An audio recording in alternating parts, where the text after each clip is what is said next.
Episode of MPW, you know me, Mr. BE himself, Bubba Electric, and I got Toasted on my right, and I got Kimmy Electric on my left. How's it going, everybody? Very good. So glad to get out of that hospital. Oh. Well, we got an exciting show tonight. We got Dewey Eggs going to go one-on-one with the Highwayman. Let's go down the ringside.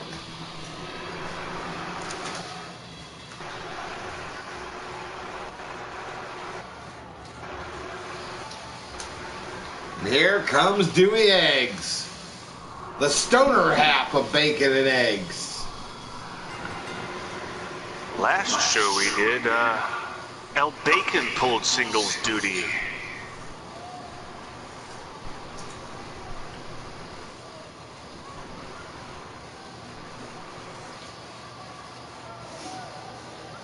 Well, tonight, Dewey Eggs is going to be pulling it.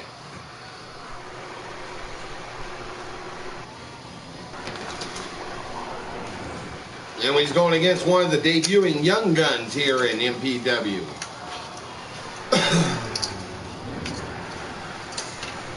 What's up? Welcome to the experience. We got a big show planned tonight. Not only some MPW action, but we're going to have a new game I'm going to try out tonight. I've rolled it off PlayStation Plus this month. I never got to play it, but I'm going to try it. And that is Beyond Two Souls.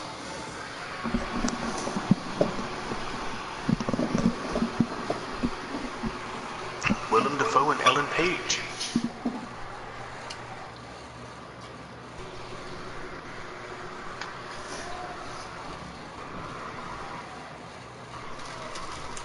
And here comes the Highwayman, hailing from Borger, Texas.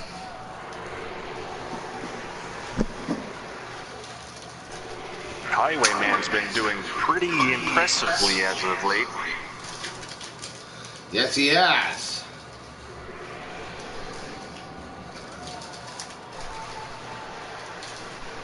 The man was a former bouncer in Borger. Did you ever catch the name of the old bikers he used to run with? Oh yeah, he was a member of what was called the Cossacks. The Cossacks, excuse me.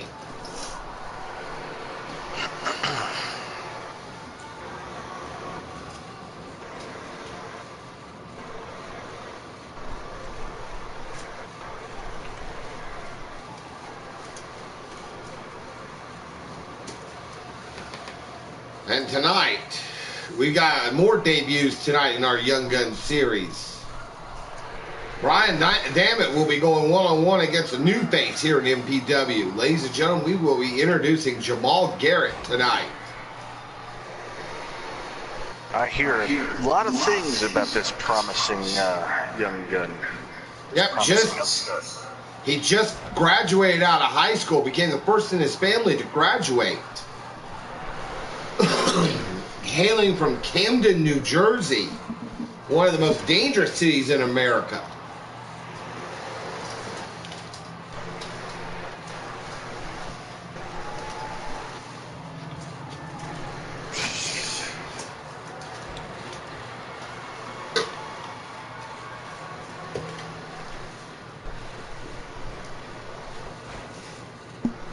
Now, who seems to be more vicious between the Bacon and Eggs? Who do you think's better in the singles comp? Well, considering the personalities of both people and how well they work together despite being completely polar opposites, my suggestion or my guess would be probably Dewey Eggs. You know, he might take a little trip with Mary Jane and have a few pot brownies, but get him on his bad side.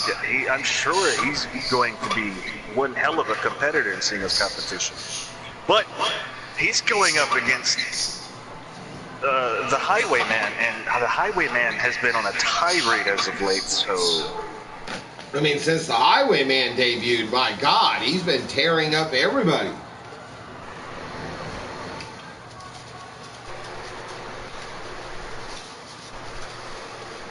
I mean, taking names and kicking ass. and he prides himself being right near Route 66. I will tell you, the man graduated from high school about 10 years ago, believe it or not. Really? 10 years ago? Yeah, he was top of his class. Would you believe that? You know, from the looks of the man, I'd say he was a lot older. Well, he drifted a lot before he got back into Texas because he graduated in Amarillo out of Caprock High School.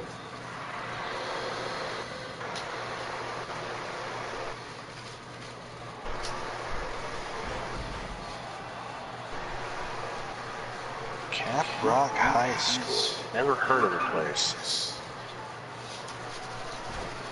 It's on the southeast side of Amarillo, Texas.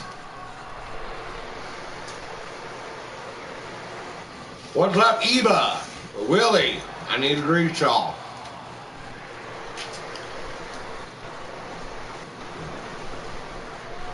Billy the Kid could be having a rivalry soon. Yeah, Billy the Kid's been pissing off a lot of people.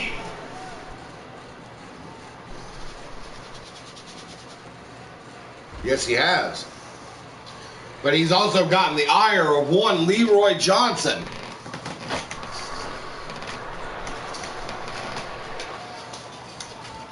Sounds like Billy wants some gold. Or in this case, silver.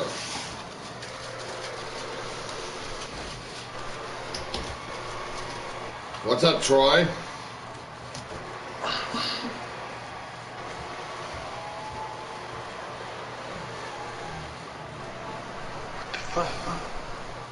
Also debuting tonight is the debut of Cameron Cash. Cameron Cash is another up and comer in the Young Guns. Cameron Cash, of course, is from Phoenix, Arizona. Not much is known about him other than he dropped out of high school to be a bartender. Oh, yeah? What's going on, TNA?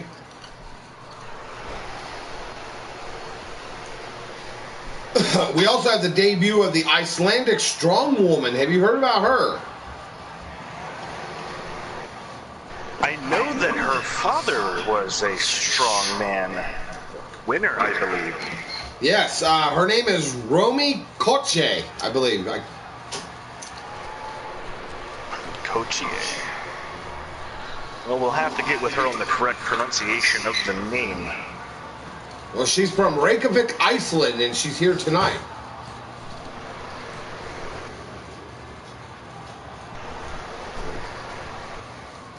That means MPW has the first Icelandic wrestler. We also have the first North Korean wrestler. MPW's getting more international each day.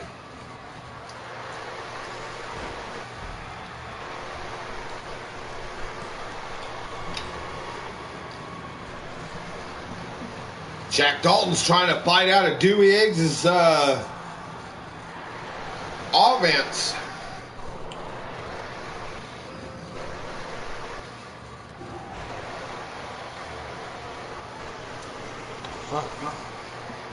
Jack Dalton, if you didn't know, also had the endorsement from wrestling by one Stan Hansen.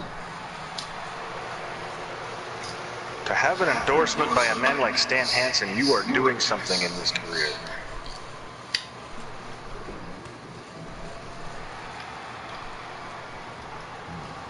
Yes, you are.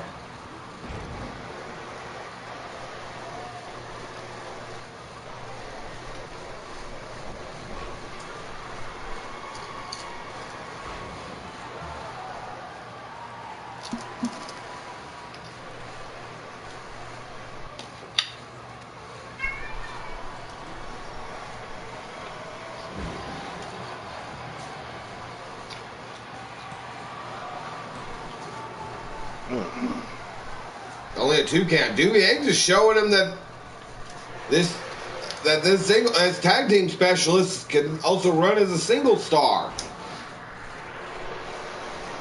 Well, last time, El Bacon wasn't quite successful in singles competition, but Dewey Egg seems to be holding his own here.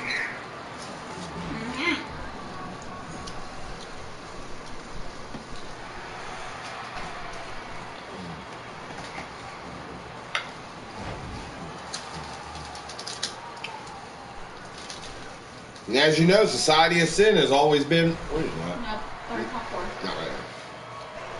Is that the buttered one? Mm-hmm. I'll pass. I'll eat one butter.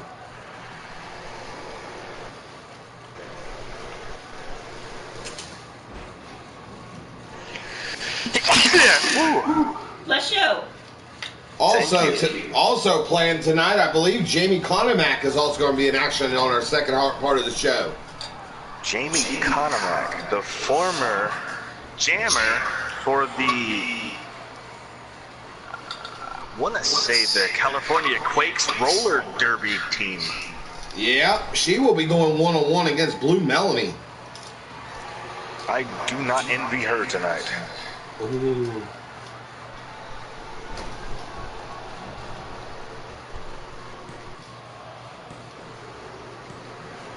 Dewey Eggs got one over Jack Dalton. Dewey Eggs beats Jack Dalton. That is an upset victory if I ever seen one. Oh, God, yes. What's up, K-Rain? And good night.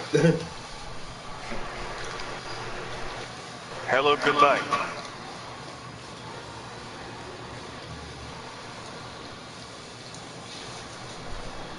You say goodbye, and I say hello.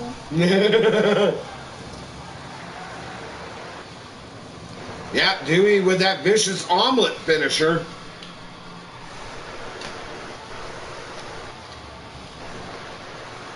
You gotta imagine that Jack Dalton's going to exact some revenge on Dewey Eggs. Oh, yeah. Say scramble his egg.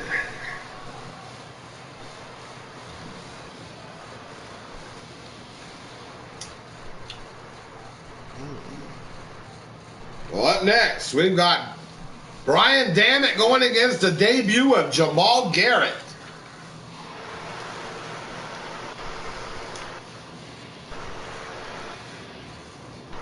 Brian Dammit, also a new signee to MPW. Made his debut last showing. Brian Dammit has yet to gain footing, but he's going up against this new up-and-comer Jamal Garrett. Jamal Garrett grew up. Blue chipper. Yeah, this young guy, he grew up in Camden, New Jersey, one of the most dangerous cities in the United States.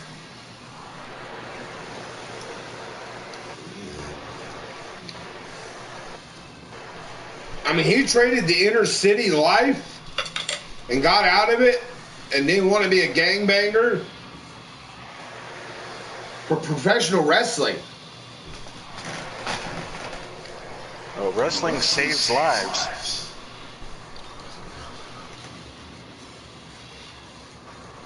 Yep, Jamal Garrett was actually scouted by, believe it or not, PDQ.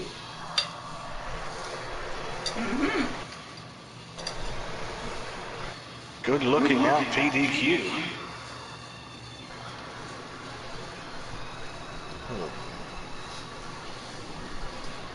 Now, what's the story on Brian Dammit?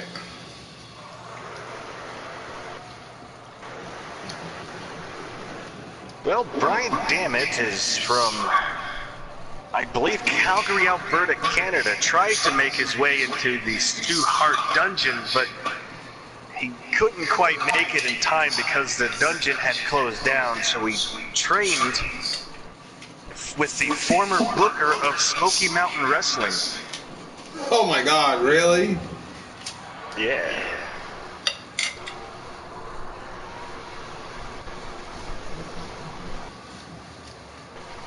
I've never seen somebody so damn excited to sign a contract.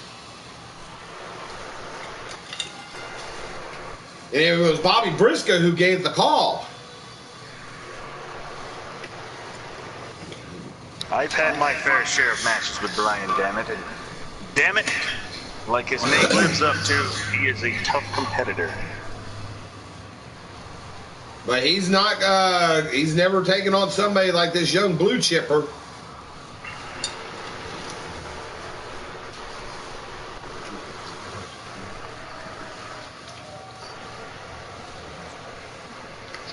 Well, if Brian Dammit lands the damn it that hurts, or possibly lock in the damn it that hurts more, Jamal's promising upset victory, or debut victory I should say, would be swindled in flames. But he's got a lot of ground to cover. And here comes Jamal Garrett.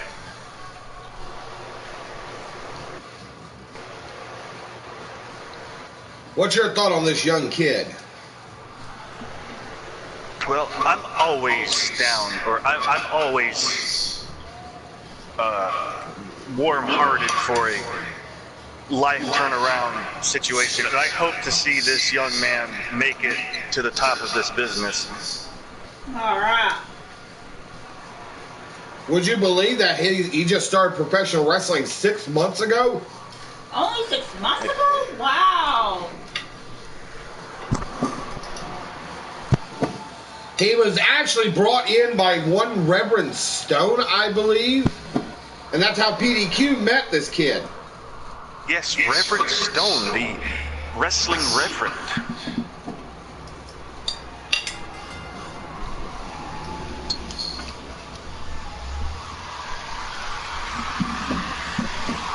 So PDQ took him under his wing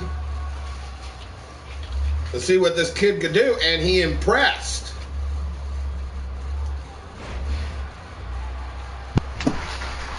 I'll have to take a step away from the announcer's table to help my mother with something. I'll be back in a short time. Alrighty. In the meantime, we have our other guest on the table tonight. It's good to have you back, Kimmy. Yep. Good to be back. What's your thoughts on Brian Dammit versus Jamal Garrett? These two young guns are trying to make it in the business, and they're doing a good job so far. Well, it takes more than a good look. It sure does.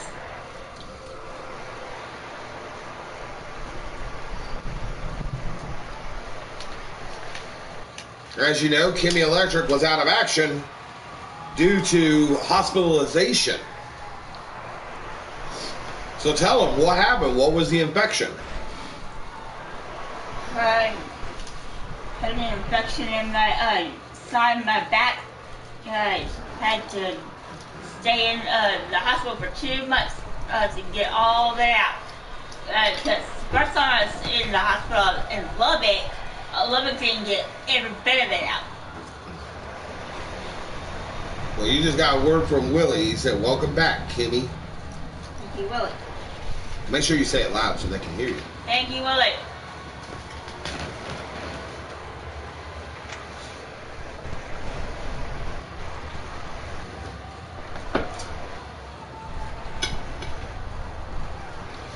By the way, tonight's show is brought to you by Chevron with Techron power in it.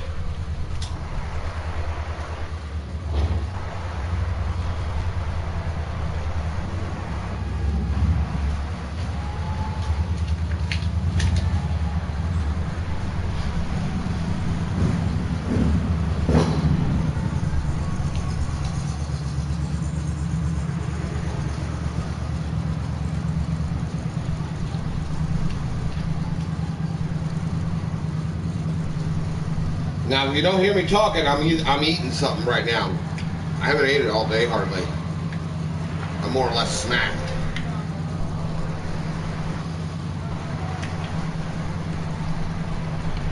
Nothing like a burrito with the Taco Bell hot sauce. This stuff is the bomb. Right. I don't care what anybody says. If they market that shit in stores, I'd be buying it. You would too, wouldn't you?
That's a hell of a punch by Jamal Garrett. My God.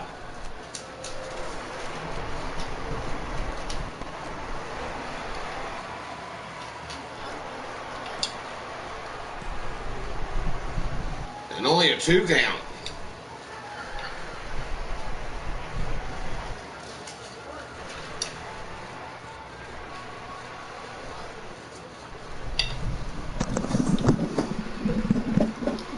All right, I'm back. All right. Right now, they're having back and forth war. Yeah, Brian Dammit is a tough competitor, despite yet having a victory that I have ever seen. One at least. But he's Will going tonight against. be different? I know. Well, Brian Dammit has been in there. He's in there with a young upstart. After 6 months of training, graduates training school, you know this kid's got to do something if he graduates training school after 6 months. It took me 3 years.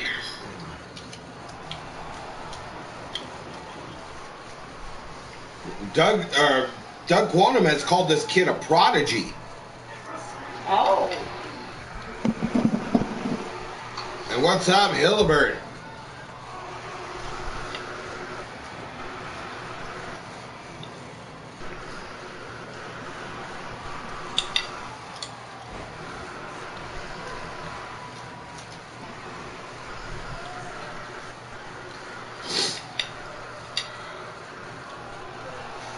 As you know, it takes more than a good look and luck to win in this company. If we were all fortunate to look good, we would make it big everywhere. Exactly. Well, we do need to announce what happened on Monday Night Overdrive. Ox Brody is the new world champion. That he is. And there was a close 2 count that I saw there. He kicked out a damn it that hurts.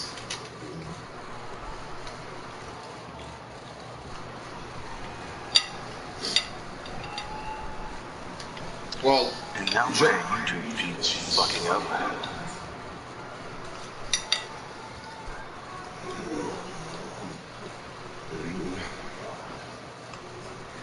I mean, you can imagine that Jamal Garrett, the first few years of his life, he's had to grow up avoiding gunfire because of where he grew up.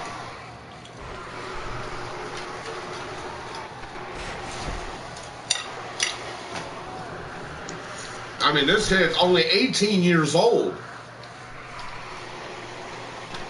He is the first MPW star in history to be born in the year 2000. In fact, he just celebrated his birthday in April. Speaking of birthdays, I'm celebrating mine today, Yes. as a matter of fact. Toast has got a birthday today. So, Yep. Please give the shouts to Toast. HB to you, brother. Thank you kindly.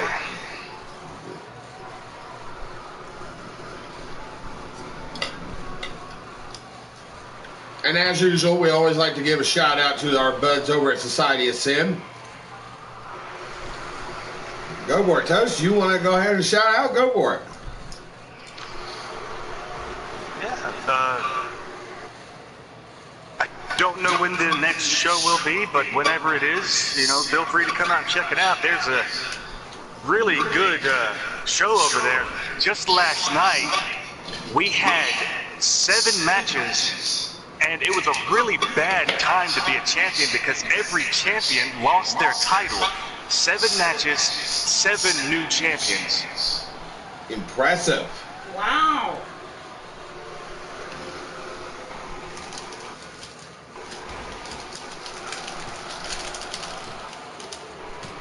Oh my God, Brian Dammit beats Jamal Garrett.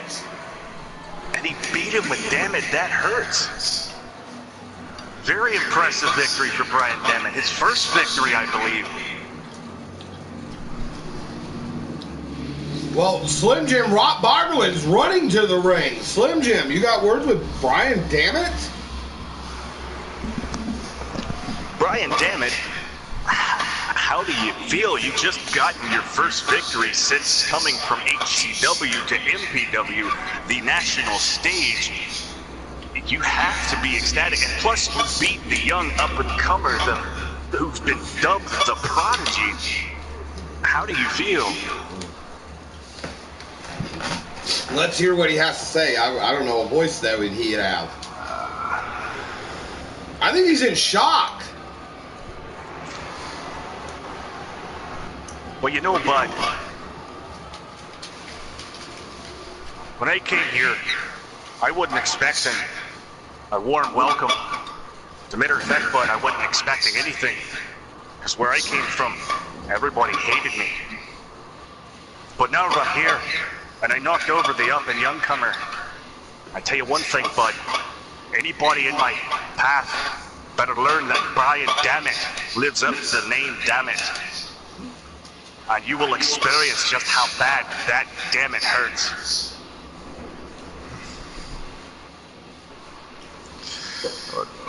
Well, we also have a new new backstage interviewer tonight. She hasn't made her way to the show yet, but she will be making her debut soon. I'd like to introduce Christine Cornbread. Christine Cornbread. That's you. Welcome to MPW, Miss Cornbread. Why, thanks. You're Southern. Where are you from? Oh, I'm from Atlanta, Georgia. Atlanta, Georgia. Oh, by the way, have you met Slim Jim? He's our senior broadcast in the back. Slim Jim? Christine. I'm the Todd Pettengill of MPW. Well, I guess we got our own Pamela Paulshock over here. Well, I hear, Miss Cornbread, you have your first interview with Bubba Electric. You want to take it away? Well, Bubba, people go against Magnum Rose. I tell you what, I feel good. I feel playful. I've lost over 60 pounds because the Electric One strikes again. Magnum Rhodes, I'm about to see if you still got what it takes to shoot or you're shooting blanks. Because you're going to face the Electric One, baby, tonight. And by the way, Christine, you are one hot little hot monster. Why, thanks. Back to you guys. Well, Bubba's hitting on another woman there. Bubba likes women. He can't help it.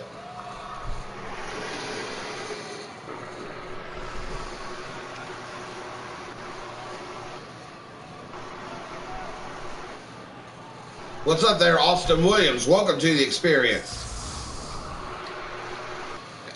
Look at Bubba, dude!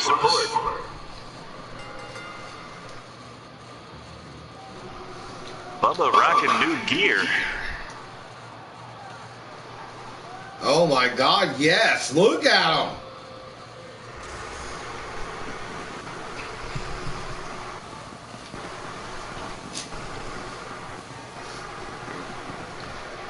Bubba going up against a former world champion, Magnum Rhodes. It's not going to be no easy feat for Mr. Electric, but this ain't Mr. Electric's first rodeo. No, it sure ain't.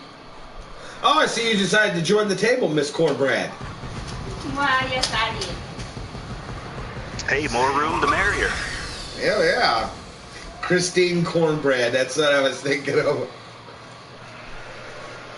It's a knockoff of Stacy Cornbread. I know.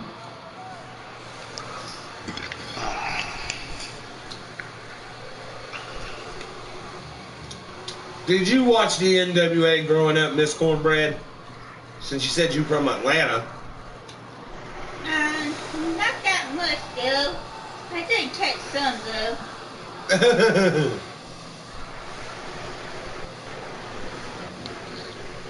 And here I, of course, comes... began my wrestling career in the NWA. Well, ladies and gentlemen, Magnum Rhodes is here. And Magnum looks like he wants to take down not only a former world champion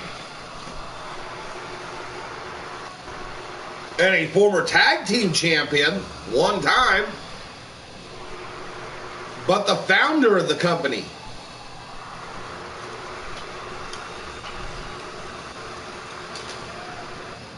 Magnum's got one hell of a hill to climb, but if anybody could do it, it would be Magnum Rhodes, who is a former champion in his own right. Yep, former United States champion.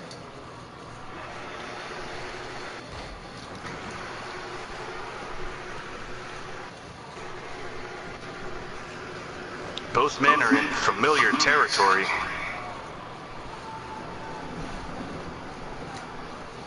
But I think this is the first time these two have ever actually wrestled each other. I believe it is.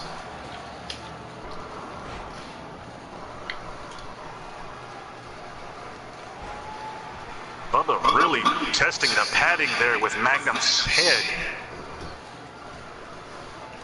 That's a steel buckle behind that. That padding is only there for protection, but it doesn't stop it from hurting. Oh no. But you can imagine what it's like for Rhodes to go against the man with the golden voice. It just got leveled. But it didn't keep Bubba down for long. Like I said at the very beginning, this is not Bubba's first rodeo. Sure ain't. Hell no, it ain't. Wait a minute. Whoa!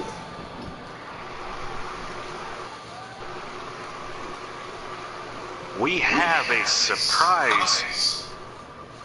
We sure do. Oh! Magnum PD. Rhodes is being distracted by PDQ.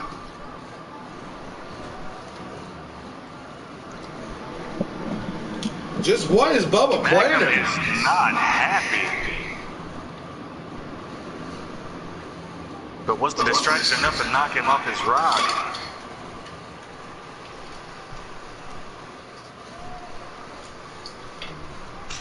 And a nasty superplex.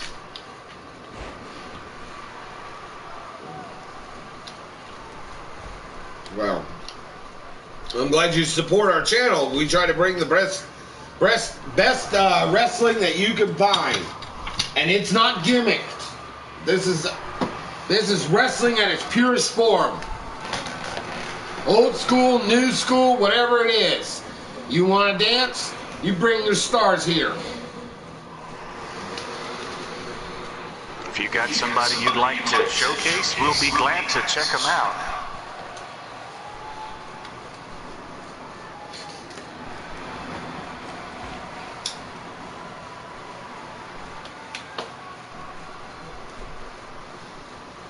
You know, a lot of people have been wondering, why did Magnum Rhodes take the name Rhodes?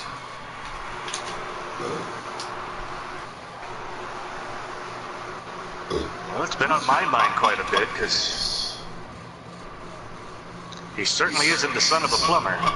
Nope. And he's not the brother of a member of Bullet Club, shall remain nameless. And he sure ain't a gold-painted freak. That he is not. He must just have the same last name. Now, as for Bubba Electric, on the other hand, here's a man who has loved the business for so many years. Man has been all I believe he started his wrestling career out as a commentator. Yes, he did.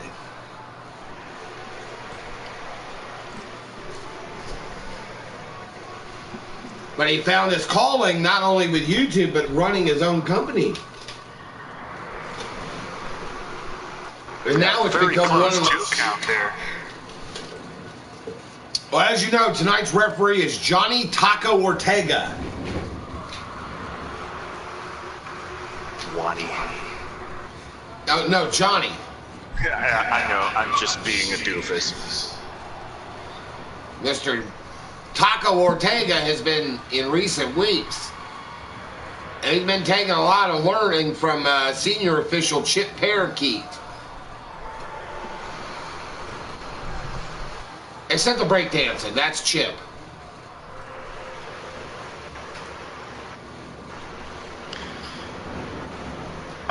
You would have think that Chip won the lottery after the amount of dancing he was doing.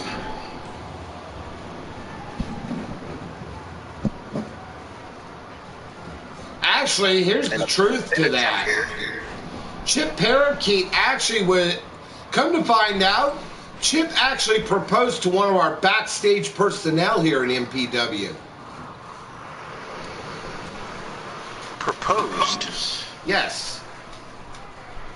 And who would be the backstage personality he asked to tie the knot with?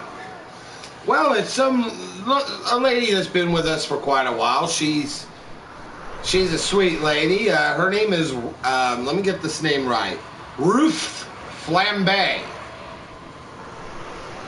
Ruth Flambe. Yeah.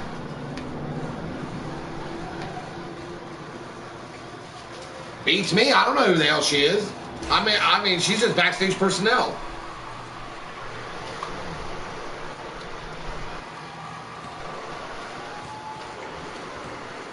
Magnum Rhodes beats Bubba. A very impressive victory there. And I believe he busted him open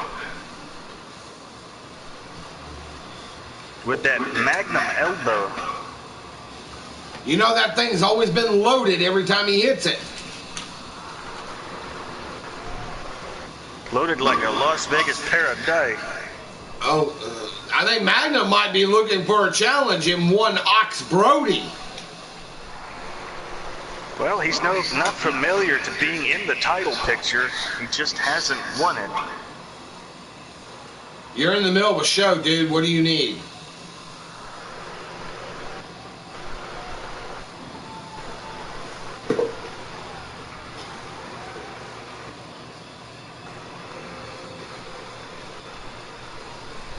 Well, if we know Magnum Rhodes, he wants a shot at gold again.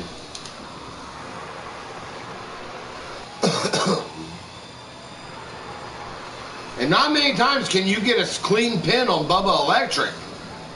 That is very true. It's a very clean pin.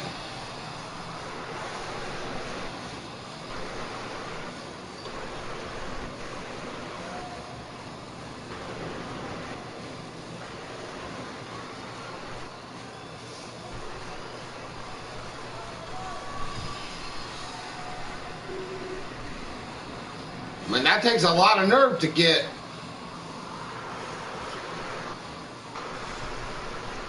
I fixed the party. We will not be interrupted anymore. But yes, that is a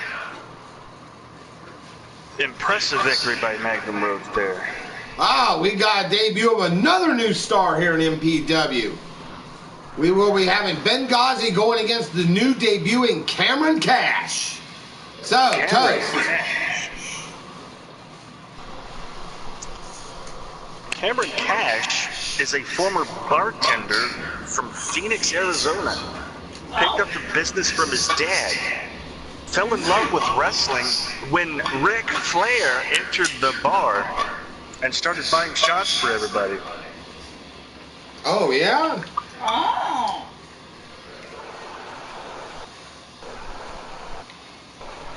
I know Benghazi is a trade-off from Society of Sin. Benghazi known in the inner circles of Society of Sin, but he's yet really to make too much headway here at MPW.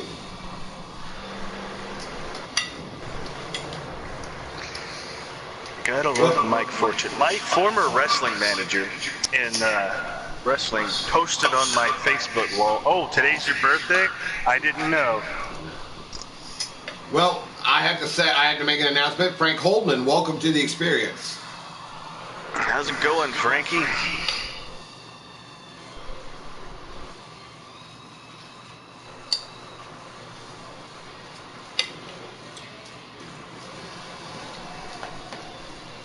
If you guys are liking MPW, tell your friends.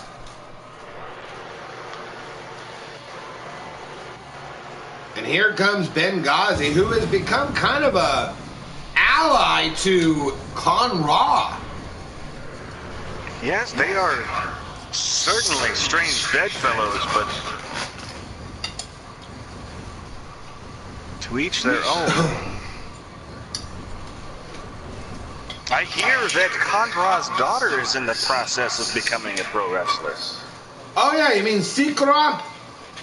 Yes.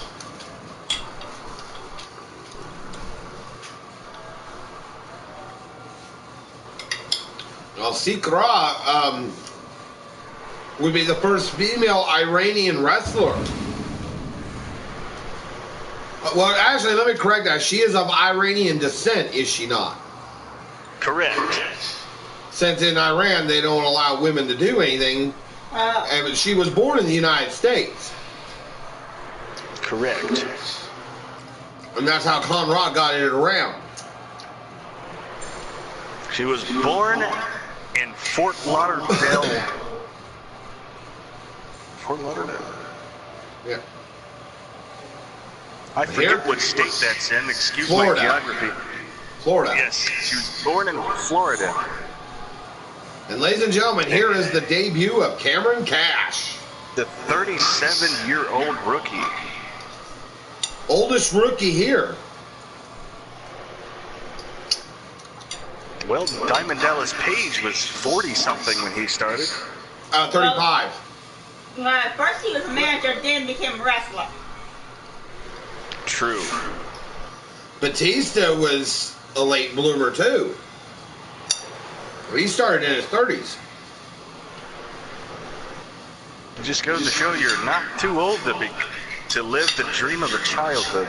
To live your childhood dream. True, true.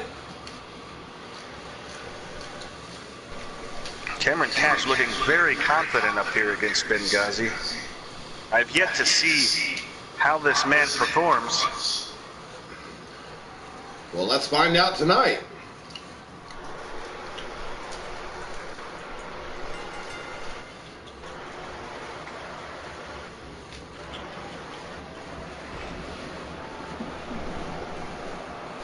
Rabbit. Well, Cash looks like he might be. He kind of brings back a little bit of the Kid Cash character from ECW back in the day. I believe that is where he draws his inspiration from, since he shares the last name.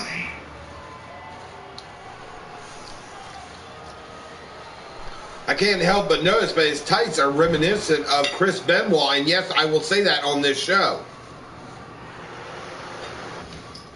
Chris Benoit.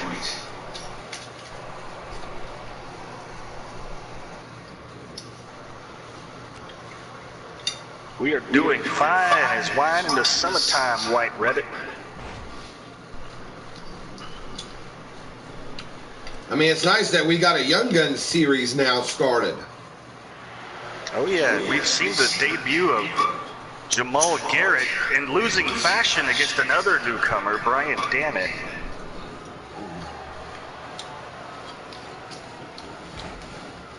You know, we've had quite a few new signees. One is Miss Jamie Conomack. Yes, Jamie Conomack. Of course, if you're not familiar with the name, she worked for the California Quake roller derby team. That's right, and Frank, we love it when you're here, so do tell your friends.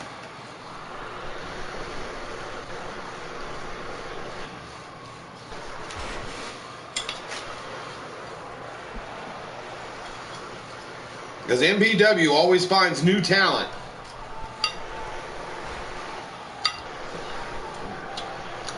Cameron Cash might be burning his candle at both ends because Benghazi just hit a hell of a flurry. Oh, yeah. Now, I forget where Benghazi... I know he's from the Middle East, but I think he might be from Saudi Arabia or Yemen.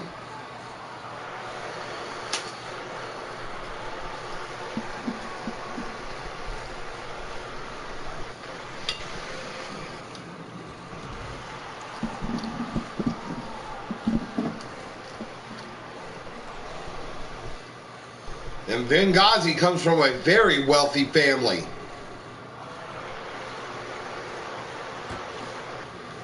not to sound racist or anything, but most Middle Eastern families are wealthy. Very wealthy.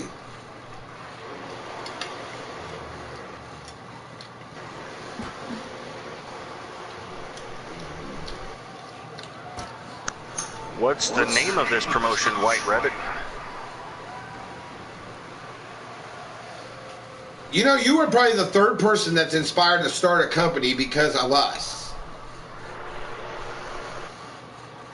The referee at the count of 6.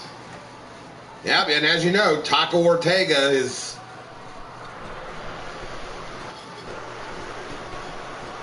He's been shot. They've been very down the middle.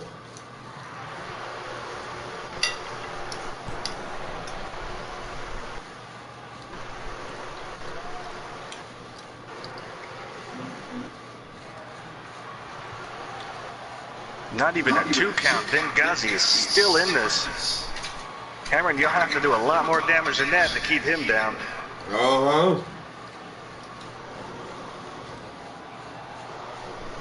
I've heard of GCW.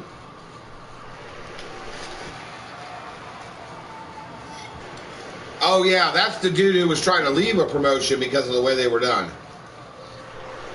Remember that, Toast? Oh, right. I thought it was talking about the game. Excuse my ignorance. Yes, this is a great match, Kip. Cameron Cash is really impressing me so far.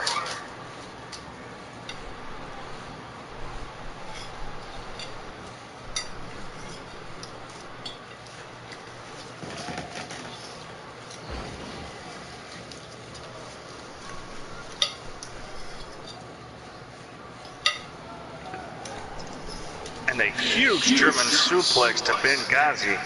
Can Cameron Cash capitalize? Say that 5 times fast. That.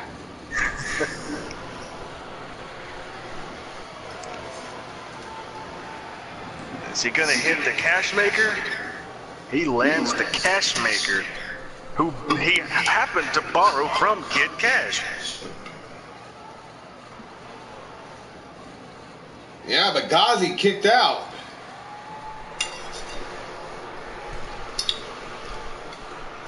When AOL was a thing, I couldn't remember the password, but I had this security question that you had to answer, and it was riding around looking for cars. How do you spell that without any R's?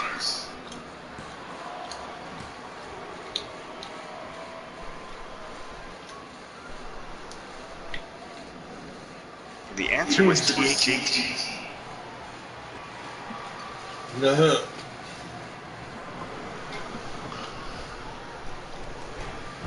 This back and forth action is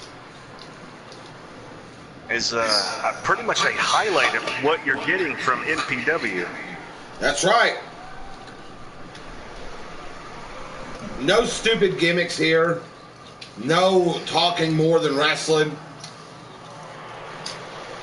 I once worked for a company called Gouge, which stood for Gimmicks Only Grappling Entertainment. Or Gimmicks Only Underground Grappling Entertainment. Oh, yeah? There was a guy there named Dexter Poindexter. He was a nerd gimmick.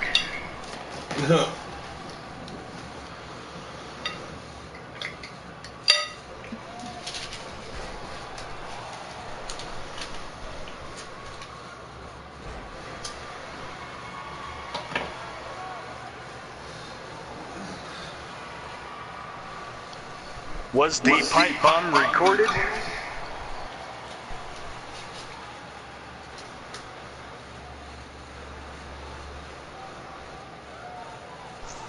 Gaza Slam. That is a third Gaza Slam I've seen. Cameron Cash is one tough, well, I want to say kid, but he's one tough cookie. He's one tough hombre.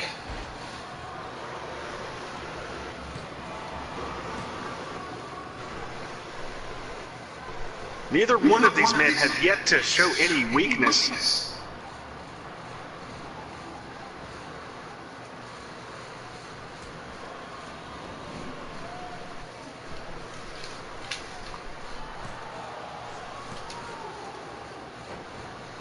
Cash kicked out again. Good matchup. Cash is really showing his own here.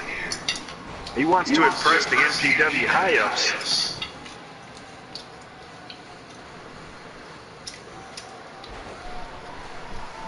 It's not about winning or losing. It's about showing how long you can hang. And he certainly is hanging in there.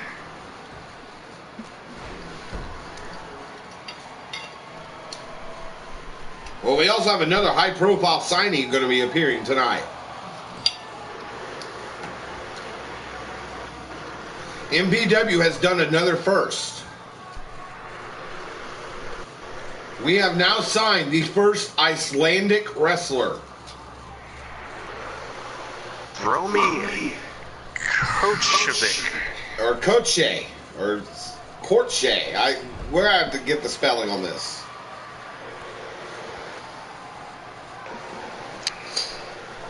I'm really excited to see Romy's debut. Yep, she's hailing from Reykjavik, Iceland.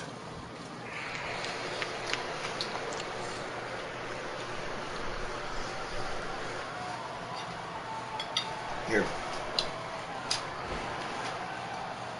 I made it that far. This might be a match of the night candidate here. Oh, yeah. Hell of a package pile driver. Not package, excuse me. The butterfly pile driver known as That's the what I Cash was looking Maker. for.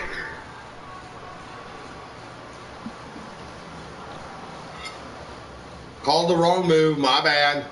And he kicks out.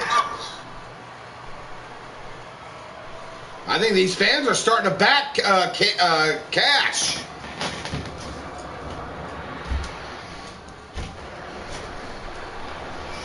There's only one way to get over in the business, and that's impress the crowd, and he's certainly impressing the crowd tonight. Yes, he is. He might have stopped Benghazi's momentum dead with that reversal. A deadlift German suplex, no easy feat.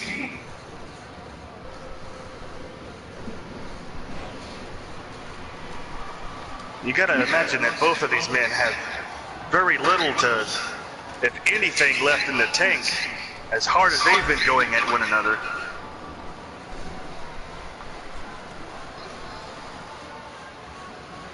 And yet another shining wizard. Going for it again.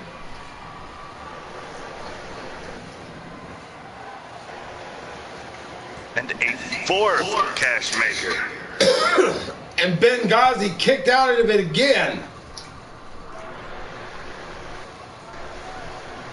If I can steal your line here, this match is tits. Damn right it is.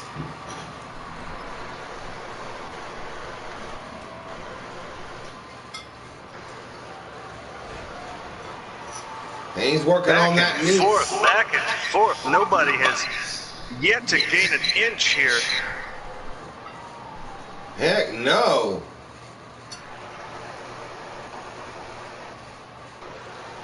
A double stomp to the ground. That is just rude.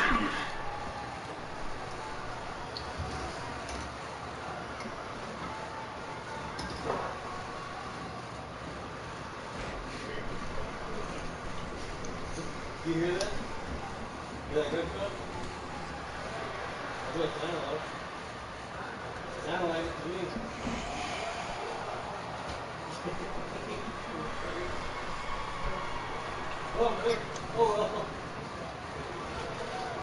A brain buster by Cameron Cash. Oh yeah, good move. That's what you get when you see some of the shining wizards. That's what you get when you get to see the hottest action here on MPW.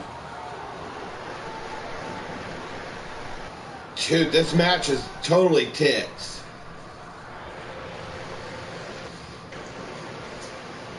This very well might be match of the year. Oh, yeah. Oh, God, he's going for a heart punch. That is a very classic maneuver. I haven't seen that in quite a long time. And Ghazi got him. Neither man has anything to be ashamed of in that match. Good effort by both men, but Benghazi just wanted it more.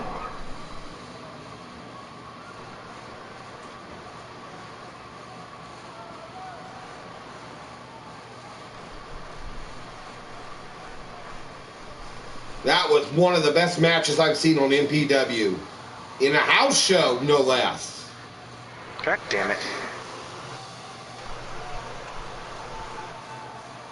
Well, Cameron Cash has no reason to be ashamed.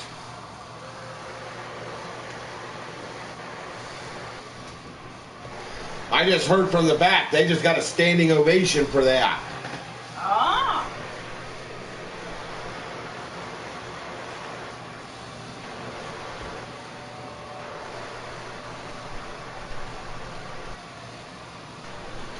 But Ghazi just had edged him out with that heart punch.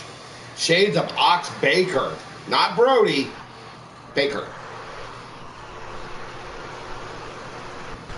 Yep, and now it's time for the debut of Romy Kortche.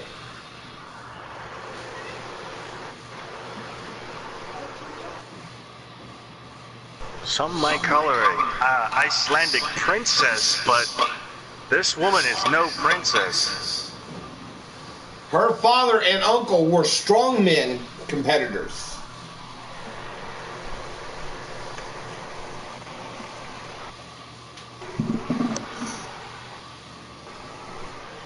And going against another new face here at MPW. Sasha Delgado. Another, if I'm correct in this, a Society of Sin member. That's right.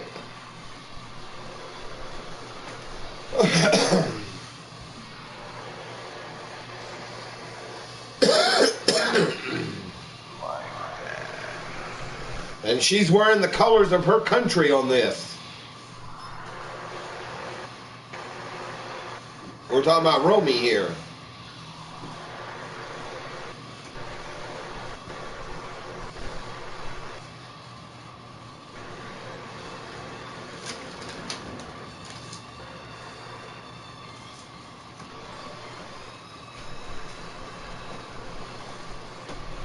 And making her way to the ring from Reykjavik, Iceland.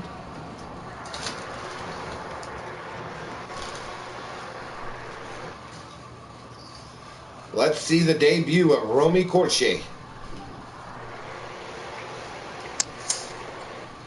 Well, I think I screwed up.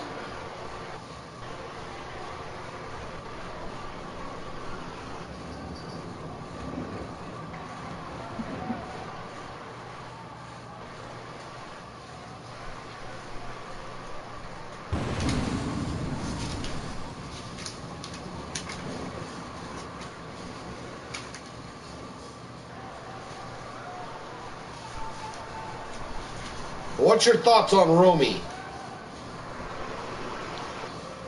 Well, being as she's the first and only Icelandic female pro wrestler, I'm looking forward to seeing what she can do in this ring.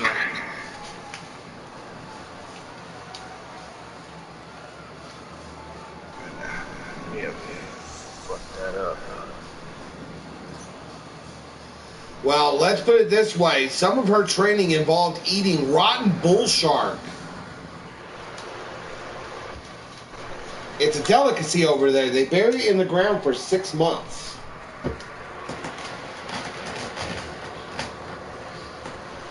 It's pretty much a test of strength for them.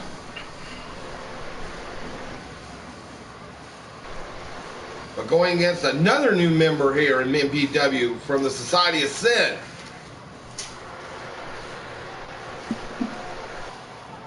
Well, my hat's off to Romy there. I would not eat anything that has anything to do with the word rotten in it.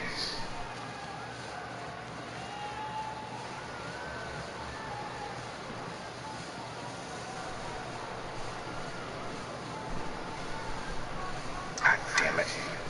Can you imagine what it was like for Romy when she was training? Training in the fact that she was in below zero weather in nothing but ring gear.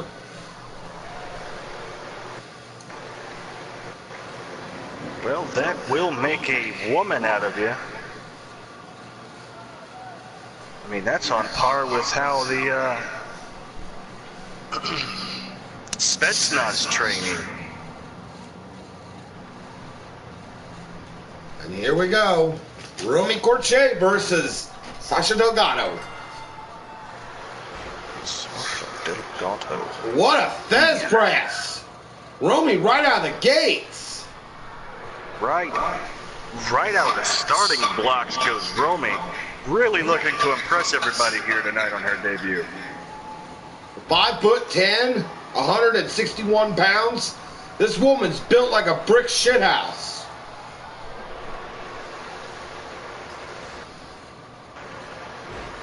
Well, if they build them like that in Iceland, I'm definitely going to take my trip over there.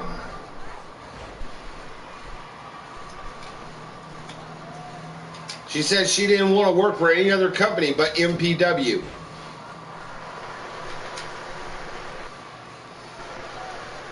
And she particularly wanted to meet Toast. Oh.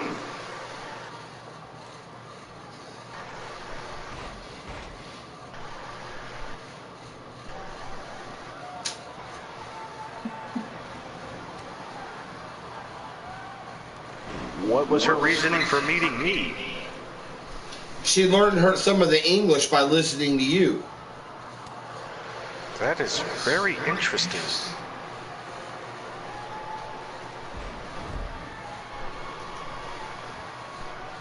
Now, you're probably wondering which MPW star scouted her.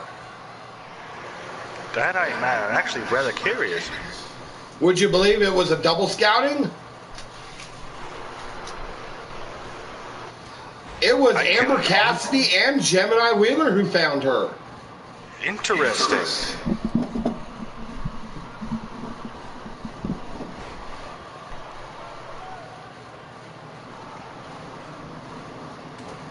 Amber seen something in her strength, but Gemini seen a little bit more of a charisma.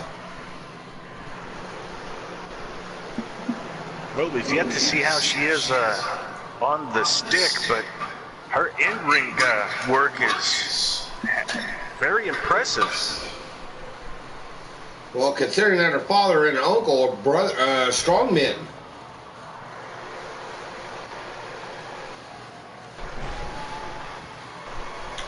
I got word that her uncle once deadlifted, and I'm not making this up. Her uncle once deadlifted a wild animal off of a body off of somebody who was injured. The dead animal was weighed in at a whopping 900 pounds, and this dude did a deadlift on it. That is impressive. Romy has been known to deadlift 500 pounds.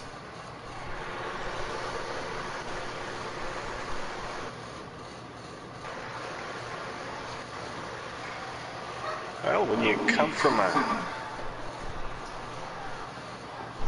family of strongmen, either you fall in line or get left behind. No joke.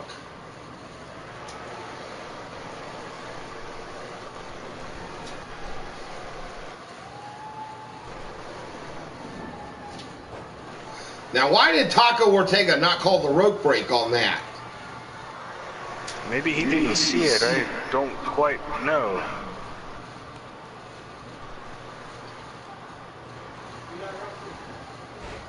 You know, it's kind of weird when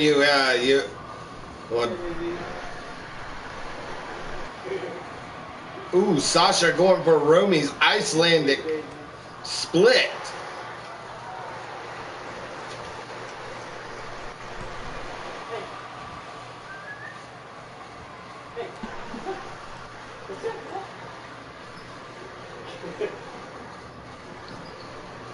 You got the key working then? Oh no, I was saying you got it to work. Oh, yeah. Yeah. Is she?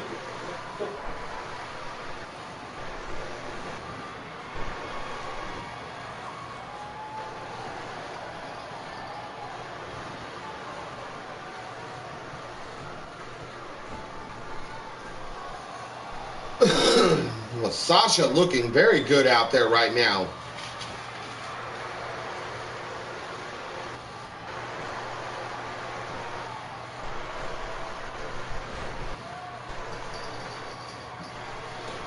There you go, senor. Gracias. There you go. Thank you, Kim. I appreciate it. Yeah. Well, there's your winner. Sasha Delgado with a nonchalant pin.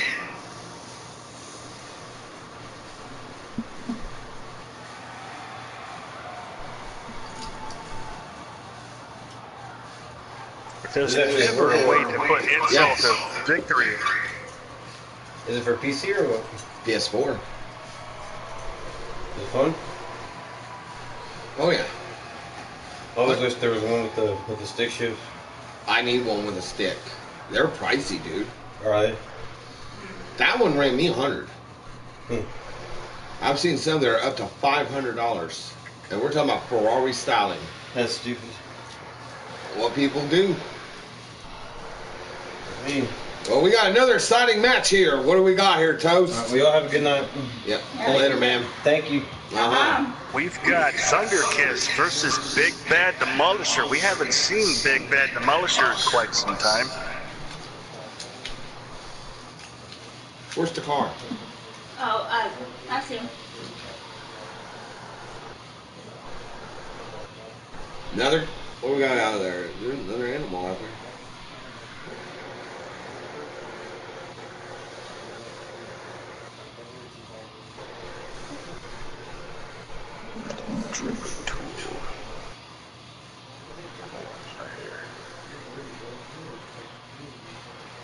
Well, you know, both of these two want to have a shot at that world title that Ox has got. Hey, do me a favor, Toast. Are you on your laptop or are you watching from the TV? I'm watching from the TV. Are you seeing this gamer boy? Yep. Let me log on to my iPad here and... And before you even kick him or time him out, find out how many views this prick has. Or how many subscribers.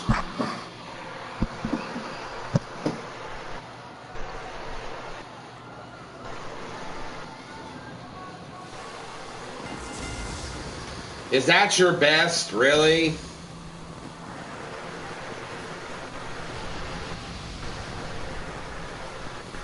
Faggot is a bundle of sticks. Get your facts straight. And bitch is a female dog, so get your facts straight, too. Yeah. He's not showing up on the YouTube chat, but he's showing up on that. Very strange.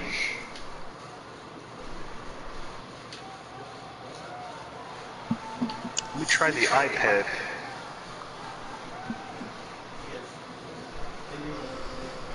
You get a life, man. I mean, what do you gotta come over here and ruin everybody's day?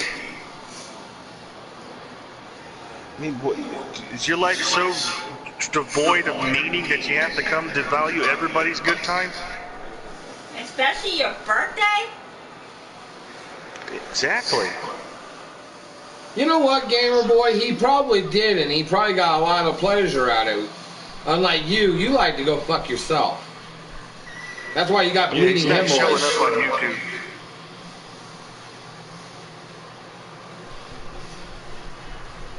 Well, anybody else with a wrench on, do it. I'm not getting his name anywhere. Probably incognito, the dumb bitch.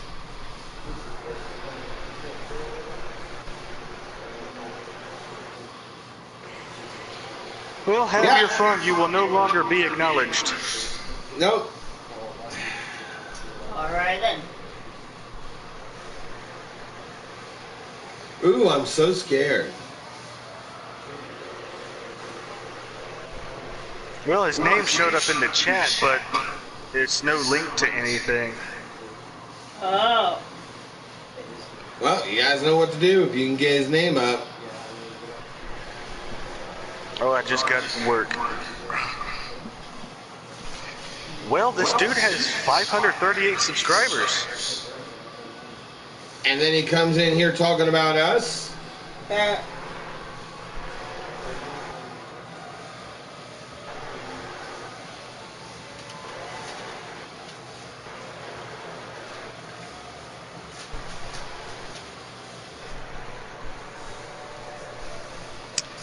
Dude looks like he's about 14.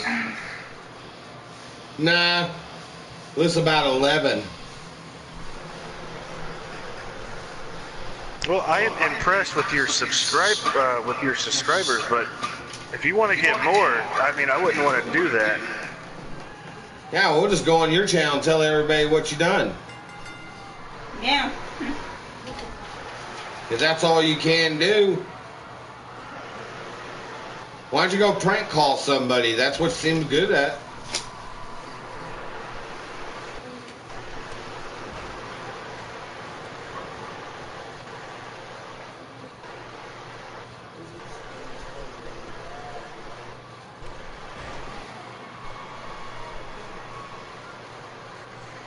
Well, the hazer has been silenced. There's always a heckler. Thanks, Eva. Thank you. Now, so everybody should go on his channel and start commenting stupid shit for what he done over here.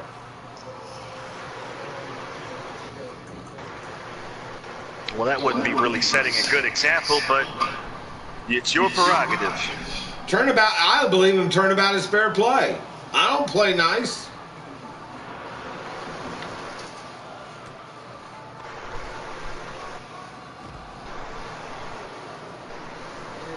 I don't know. That depends on what you want to do there, Rabbit. But back to the match at hand. We've got Thunder Kiss and BBD.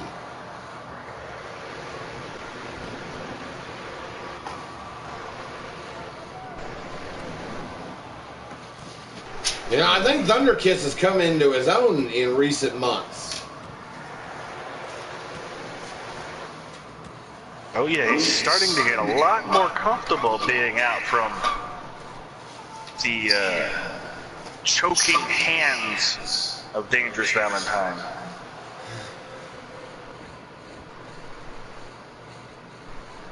The stifling ear of Dangerous Valentine. Whatever analogy you want to use, I'm pretty sure Thunder Kiss is very happy to be out on his own.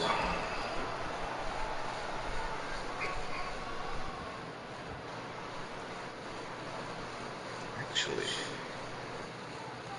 let's do this number.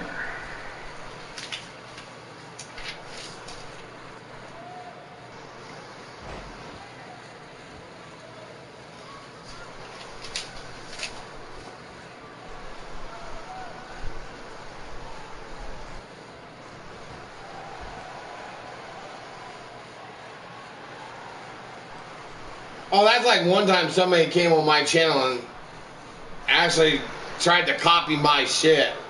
And he used one of my rings and we caught him for it. Oh boy.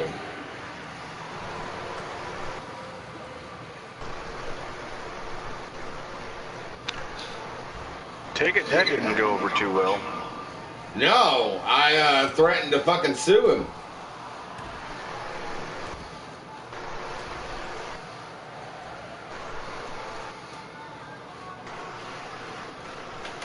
Because he didn't have my permission to use the arena.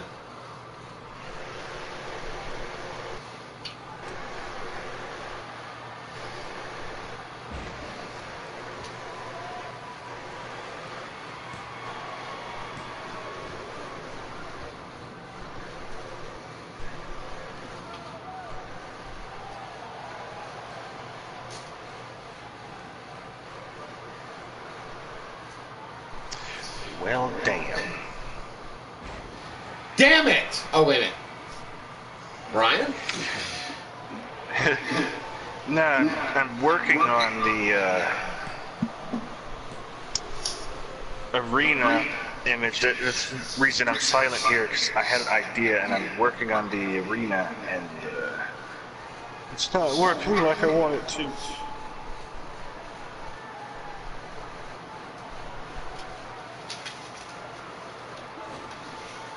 Oh my God! Look at Demolisher. He just grabbed Thunderkiss and choke slammed him. Right out of the air, plucked him out of the air.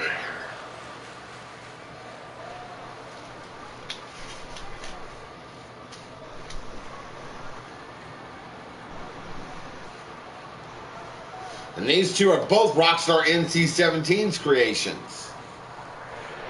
Imagine that.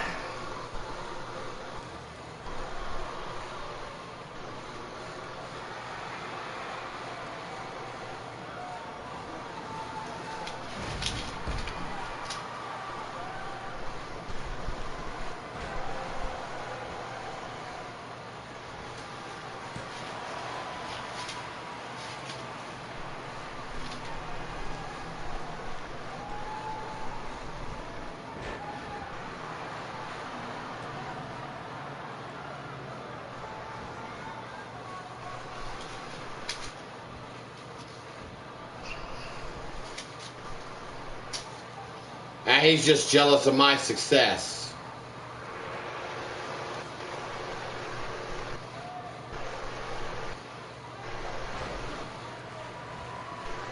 Well, he did say white at one time, like called us whiteys, so he may have been slightly racist. Well, you know what? I'm not racist. I have a color TV.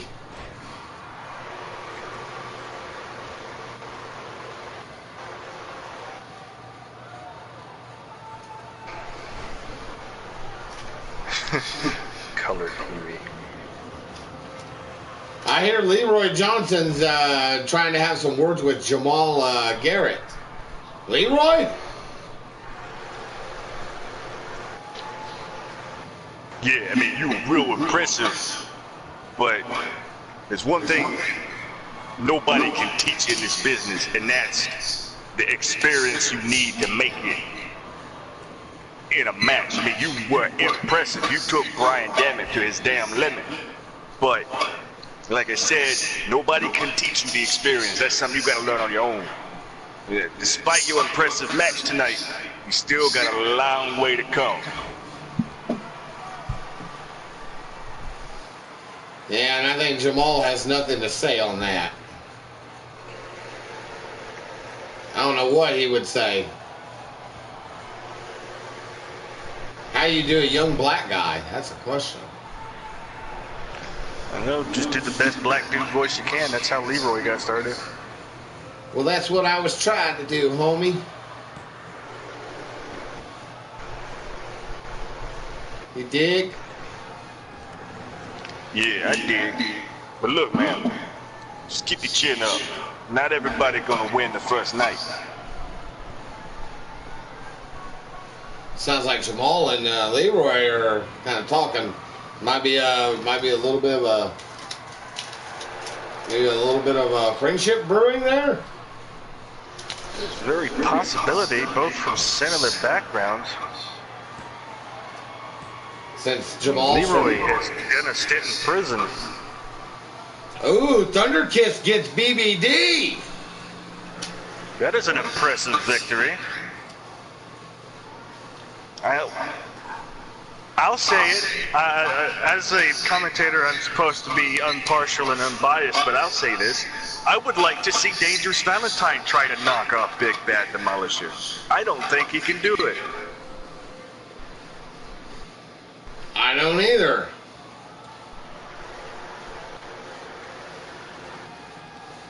Granted, he was the inaugural Dynamite Division champion, but... Well, see, here's the one thing that we've noticed. Rex Thunderbird has not sided with anybody. That is true. So Rex is the key.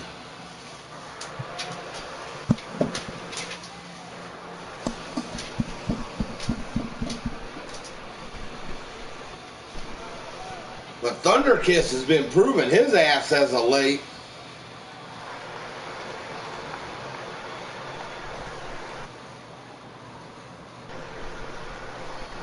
Well, you know, brothers.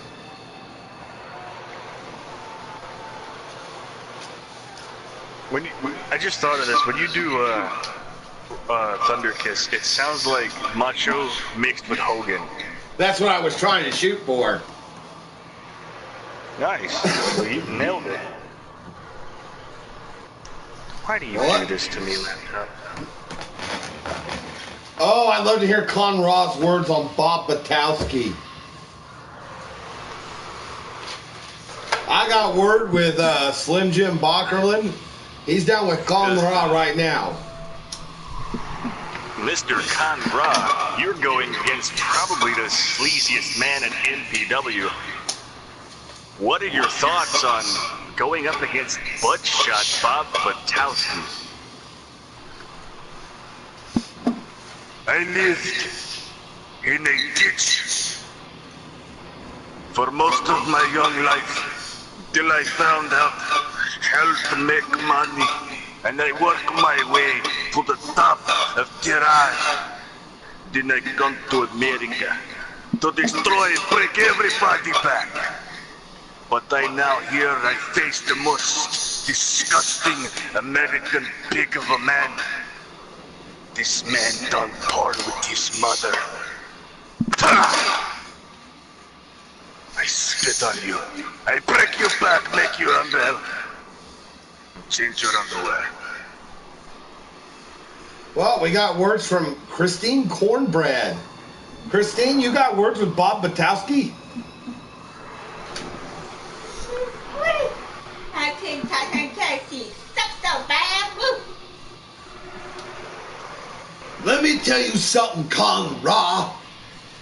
I may be Footshot Bob Batowski, and I may stink, I may have a smelly ass, and I may not give a good God about personal hygiene.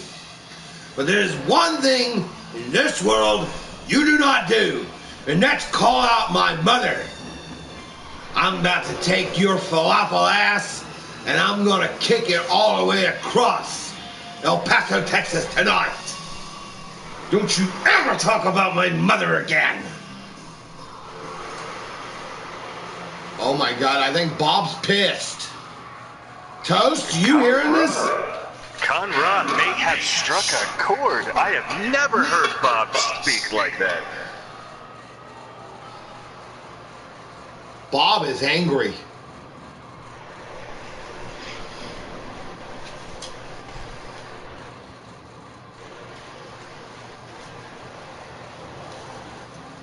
That's not Bob Batowski, we know. No, it is not. The normal laid-back, relaxing nature of Bob has gone to one of disdain and anger. What has Conrad done? Has he dug a ditch that he cannot get out of?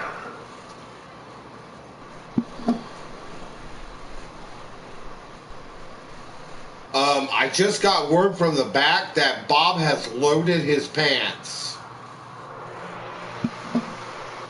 This does not bode well for Conrad. No.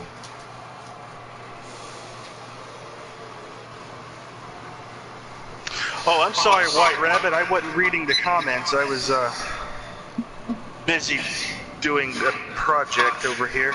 I'll go back and look at what you said.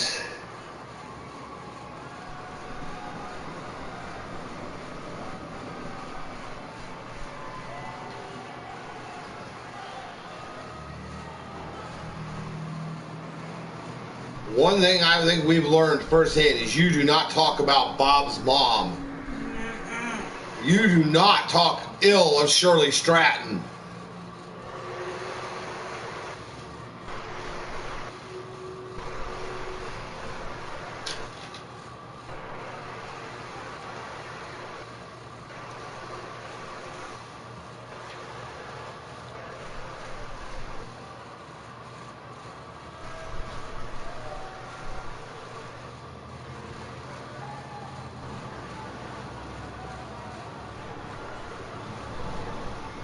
toast? Yeah. You smell that?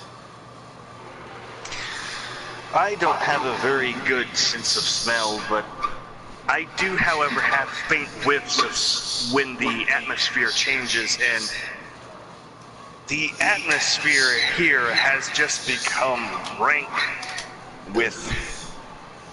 Smells like rotten sauerkraut. Oh, God.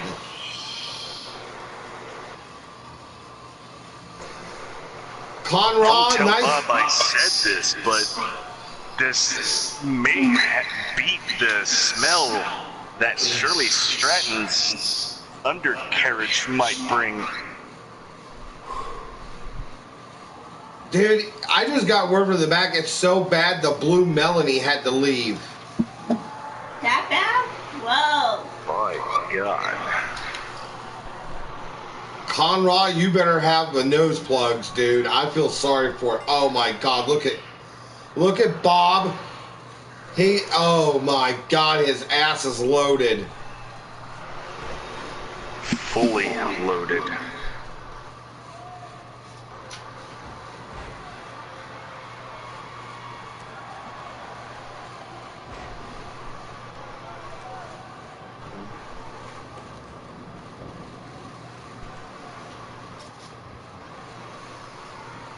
I've seen a lot of things in my life, but that is now downright frightening.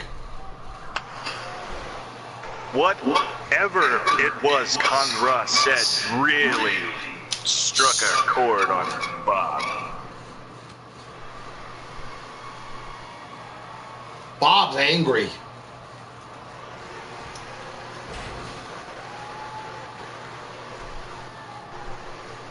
You really have to question the moral integrity of what Conra was talking about.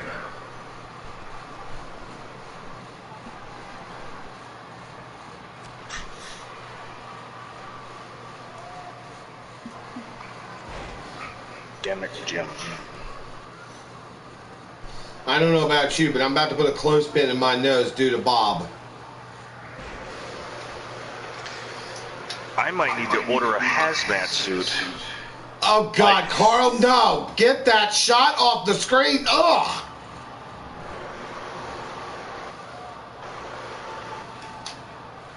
Of all things sacred, why did you do that?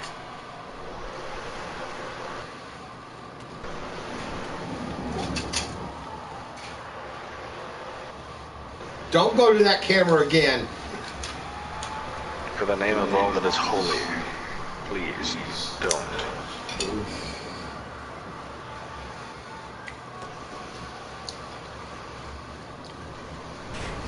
If you value God's green earth, I wouldn't do that again. Oh, he's doing it again. Bill Craig. Where's this? This might be the one time I might have to say it. I know when we usually see a stink face from Bob Patowski, it can be funny. But there is some meaning behind it this time.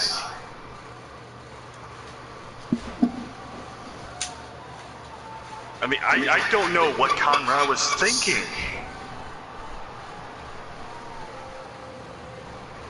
Never insult a man's mother.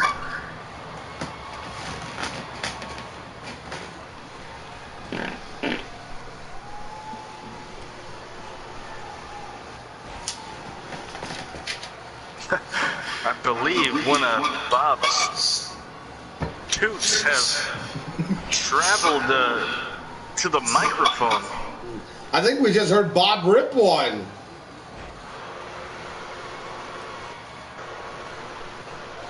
It is very plausible. Oh God, he did rip one. Conrad is trying everything to take this man down as fast as he can. Well, considering the circumstances that he's in, I don't blame him. I mean, you made your bed, Conrad. You sleep in it. Conrad's been controversial in MPW, but this goes far beyond that.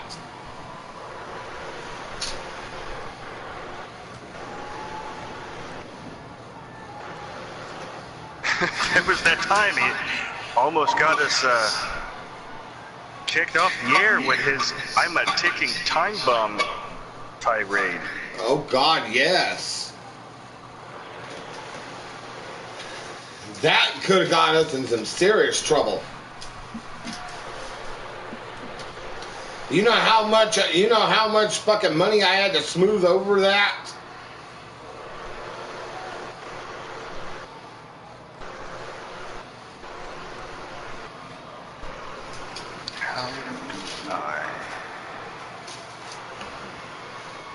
I think Conrad might be wanting to check his balls. They might be shooting out hummus.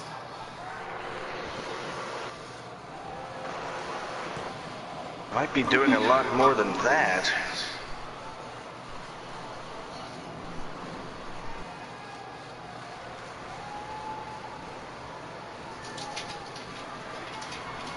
I mean, to be honest, I've never heard Bloodshot say anything bad about anybody. No. I very rarely, on certain circumstances, do I ever feel intimidated by any living man. But those words that Bob said have resonated. got me feeling. Yeah, they got me fearing for the very well-being of Conrad. Oh no. Oh God, no. He's not going to do it. And there's a little potency in that son of a bitch.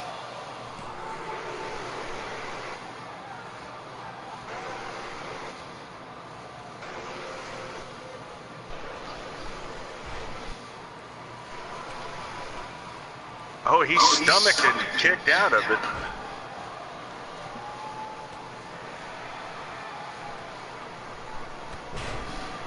He must be... Conrad must have a very strong gag reflex. I think Christine Cornbread's over here puking her guts out. You okay over there, Christine? Make a bottom noise.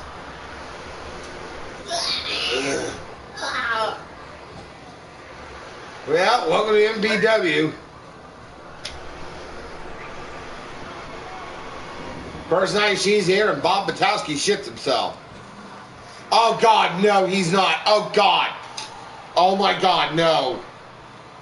Oh God! Conrad has a bit of a snoz. I can't imagine how far that went up. Oh, Bob got him!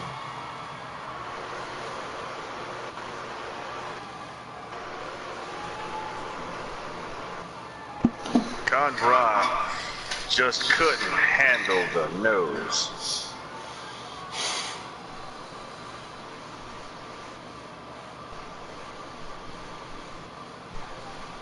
Well, you made your bed, now it's time for you to sleep in it. What were you thinking?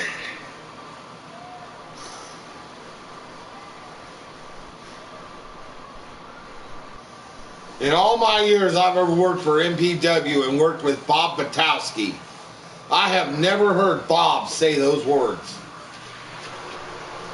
For the short stint I've been here, I haven't either.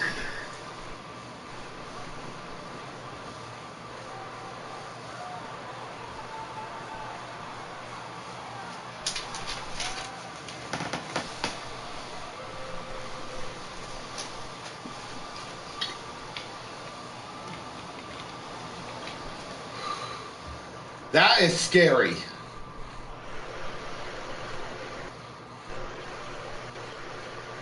I just got word from the back that they're having to call an ambulance for Conrad. He's on oxygen right now. Well, I guess I can scrap my plan I was going to do. Well, go ahead and say it. Conrad, are you trying to say something?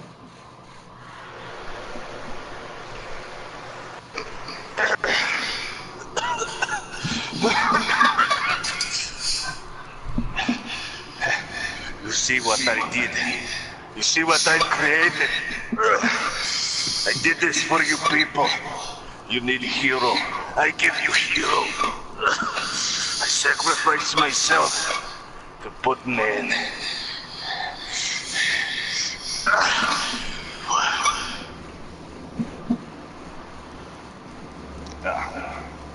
Wait, did I hear that correctly?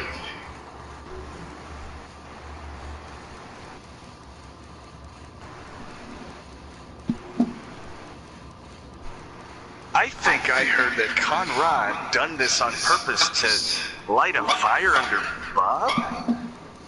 I think he did.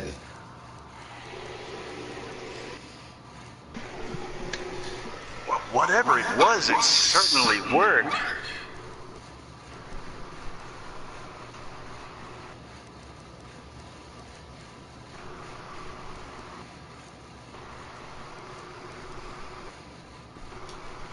And it's... Conrad, do you need a tic-tac?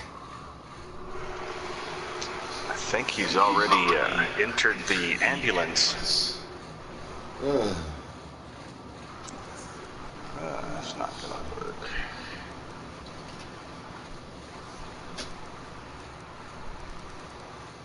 That's what I wanted. That's a little bit too big.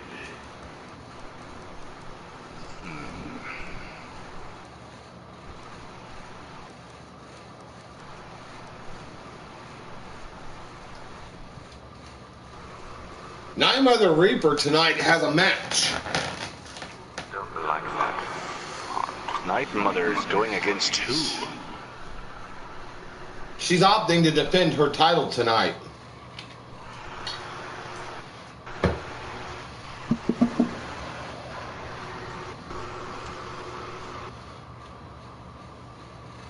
That might work, but I need to make it slightly bigger. Night Mother's going to defend her title against Helga. Helga? That is a match and a half if I ever heard of one.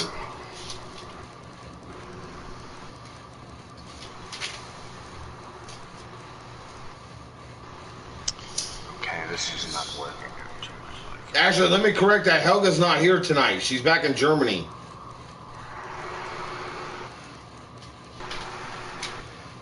She did not make her flight. Damn it.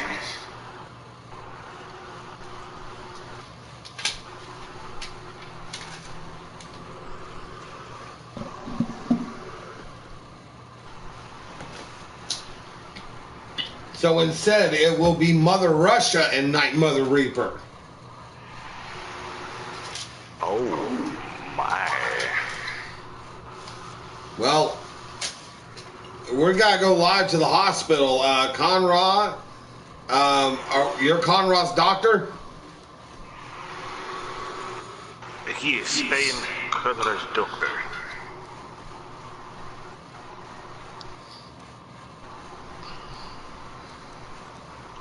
You have questions for me?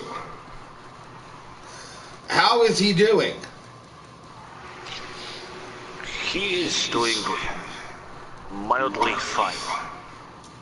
For a man who has smelt the inside of man's butthole, we have to pump his stomach for toxins. God damn. He very well may have an infection.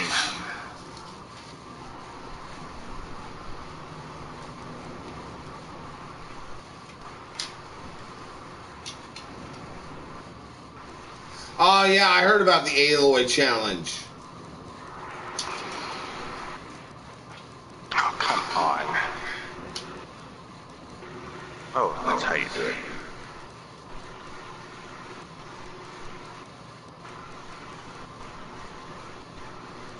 Ah, shit. Well, Ox is a fighting champion.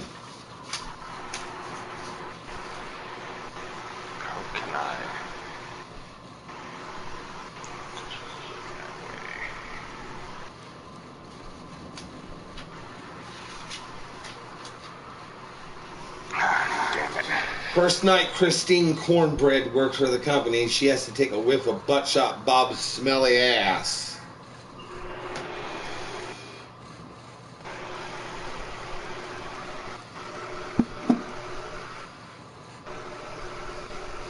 I wish I didn't now. I feel sorry for you, sweet cheeks. Why, If I thank can say that.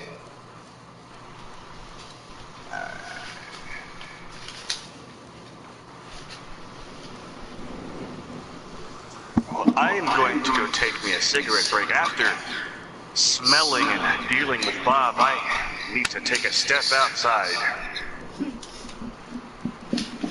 I'll be back in shortly.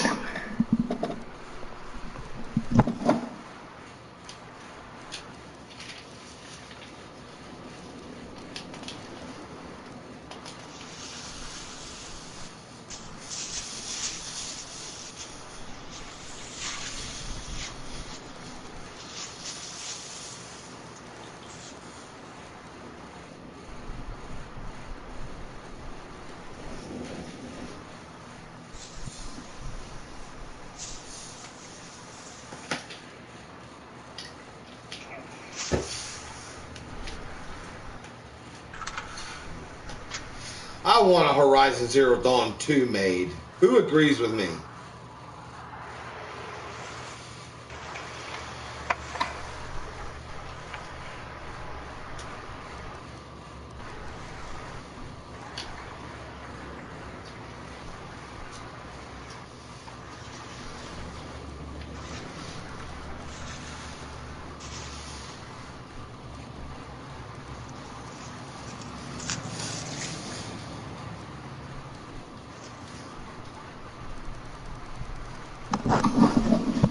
Well, it appears I'm out of cigarettes. Oh, wait, never mind. I found them. I'll be back.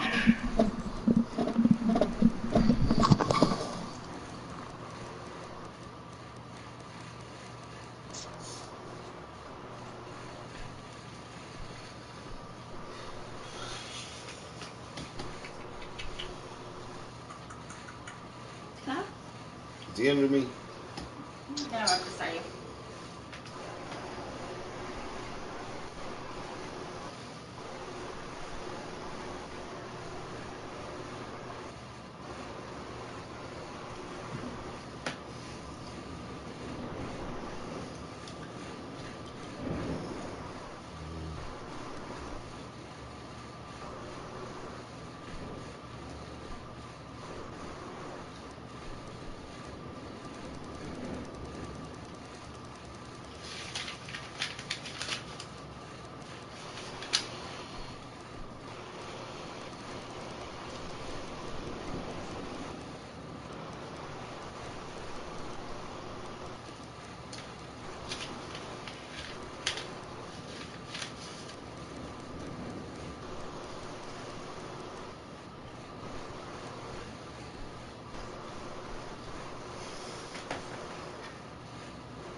What's up, Halloween?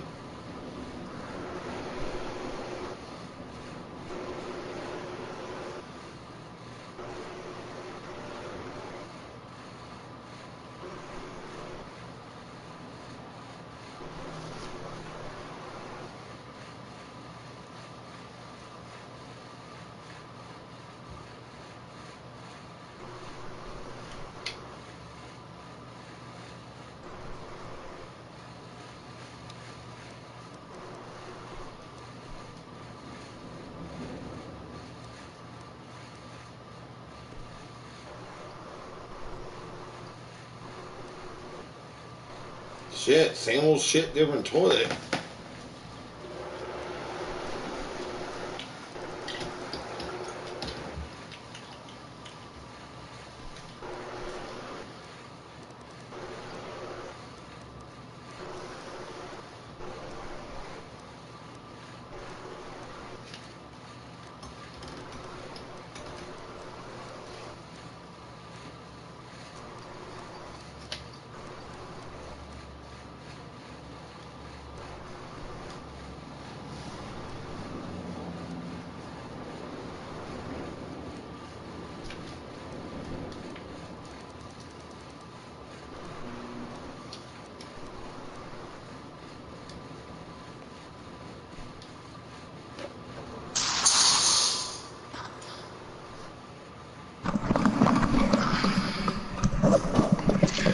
Alright, I'm back.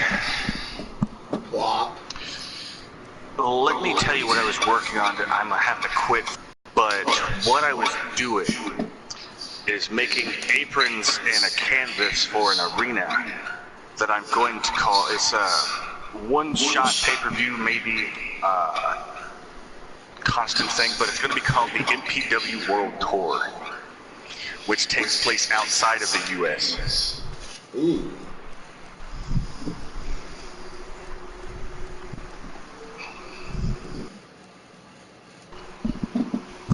How's it going, Halloween?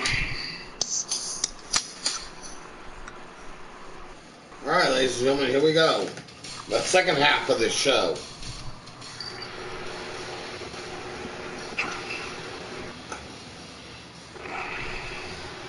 Did you put Conor Mac in a match? Yep, she's in the match. Alright, I have something planned.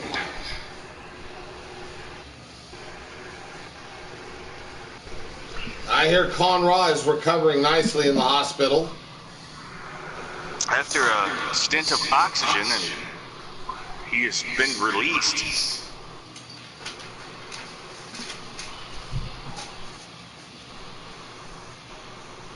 But I still can't understand. He was trying to give America a hero?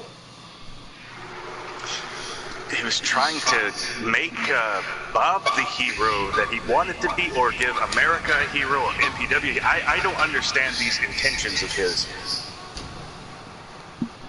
But you know what they say, the path to hell is paved with good intentions. Or it could be an elaborate ploy to get himself into the title picture. I have no idea. But only time will tell for what it would be. And outside of everything, how good was it that after that he ended up winning the match? Oh God, it was a feel-good moment. Well, up first, we got a YouTube match.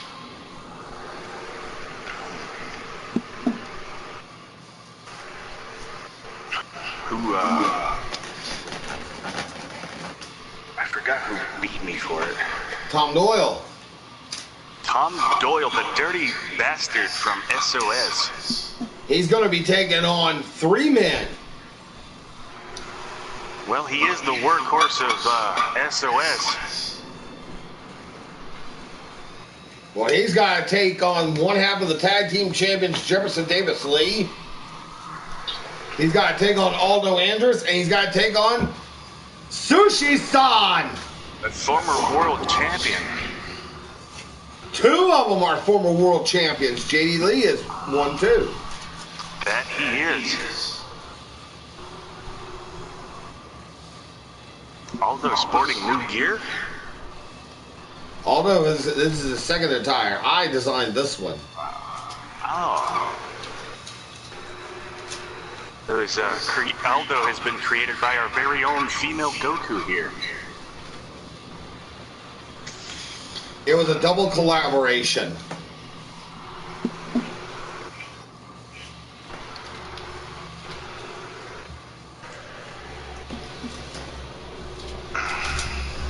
Well, Aldo was also tonight was playing with Pistolero, but he's having trouble crossing the border. A lot of people having a problem catching flights here tonight. I don't know what's going on. Whatever that was, it was better the first time it went down.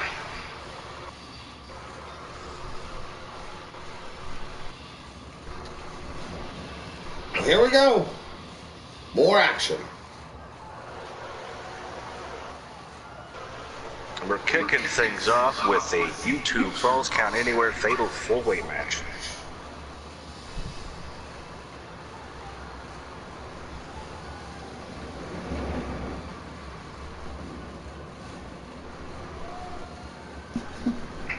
The underdog of last season, Sushi-san.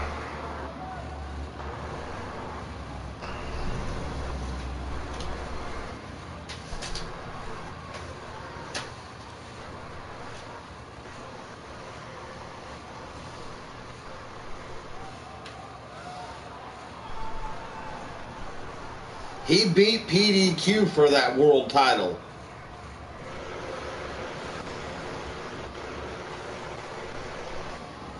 That's no easy feat.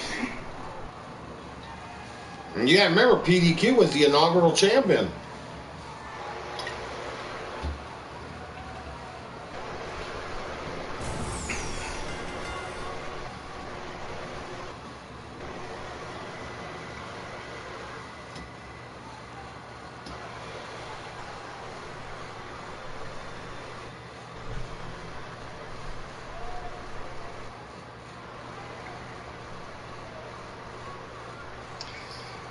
How's Sushi-san's child doing? Very well, very well. And there's one half of the tag team champions.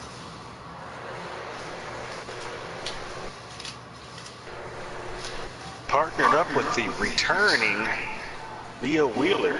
They came and win the tag championship. But tonight he's flying solo.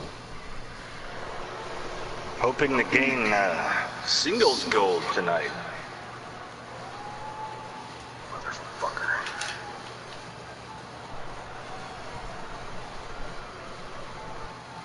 What the hell was that all about? I fucked up and deleted part of the image. It had nothing to do with Leo Wheeler. It was something on my end. Yeah, I know. It just sounded like it.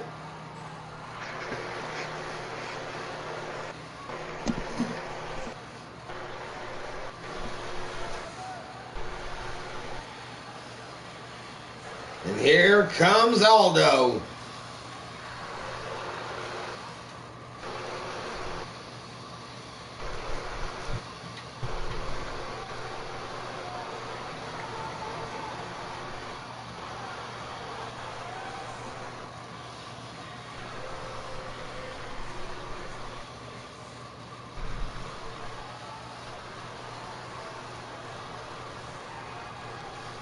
Has Aldo won a championship yet?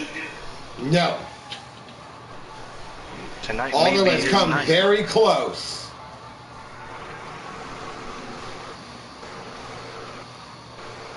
What you working on, Halloween?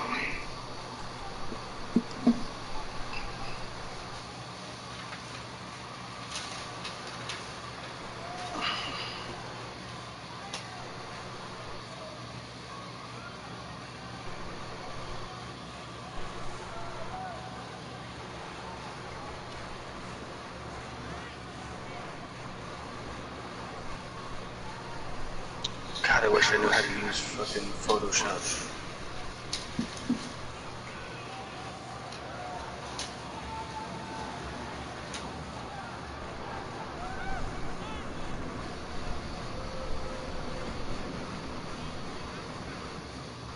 Ah.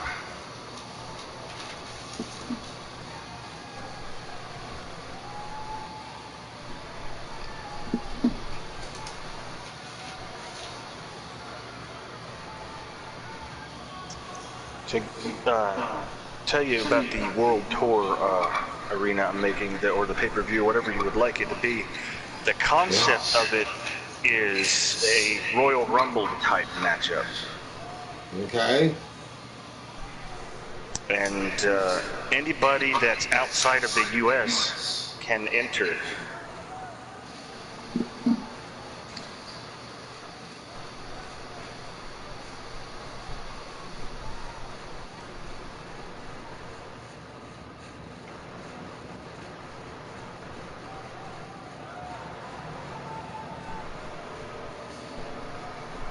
Well, the committee for MPW heard your request, Toast.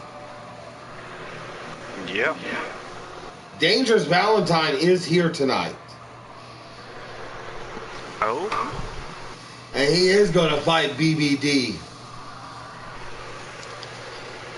Let's see if he can put his money where his mouth is. And there is the newly crowned NPW YouTube champion, the dirty bastard himself, Tom Doyle.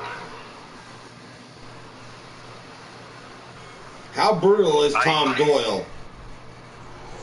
Oh, he is very, very vicious in the ring. He is known as the workhorse of the SOS, and I have the privilege of sitting next to him at the commentator's table. Yeah, it's always fun, huh? That it is.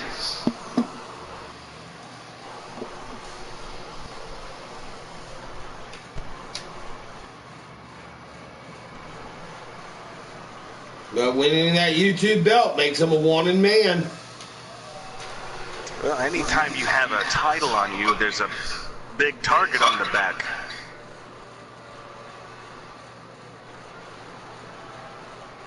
He's also a wanted man at SOS, as he is the current SOS Universal Champion. So he's no stranger to holding gold.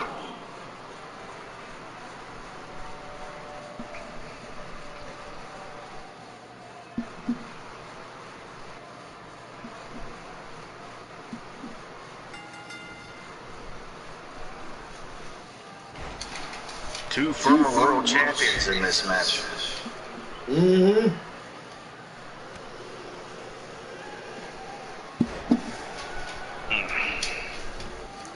One is a current tag team champion. Later, Halloween, thanks for stopping by. If you would, please hit the like button on your way out. That's right. As you know, we bring some of the best action here.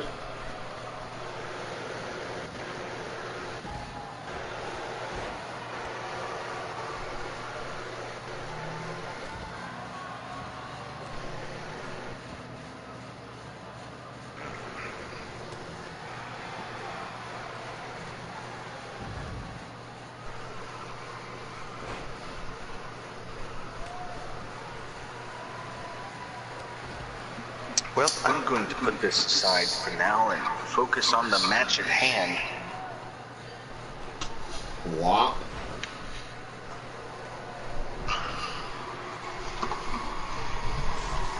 Well, Doyle wanted this, a Falls Count Anywhere match. He wanted the best. Well, he asked for it. That's Doyle's style from what I've seen of the guy. He likes to stack the odds. He's a man after my own heart, I tell you that.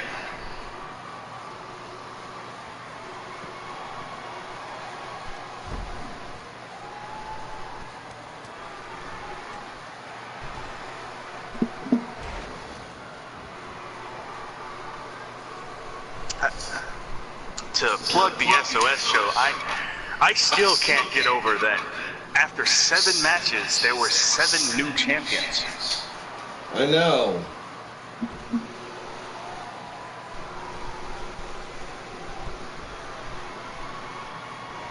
I don't think that's ever happened anywhere in any wrestling promotion.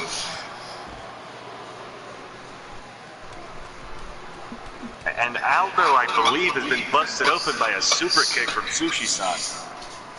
Oh, yeah, Sushi-san! I missed that voice.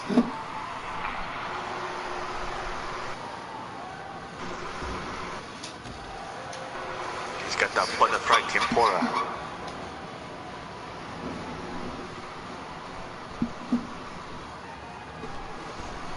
Well, Sushi-san said later on down the road at the next pay-per-view, he's planning to introduce a new finisher. He calls it the Raw Octopus. The Raw Octopus.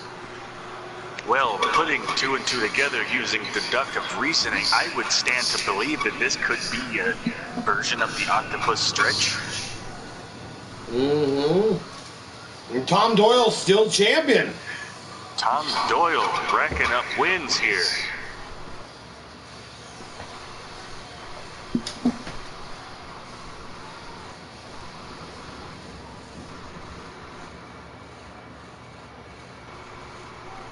Well, the curse from SOS's last show did not carry over.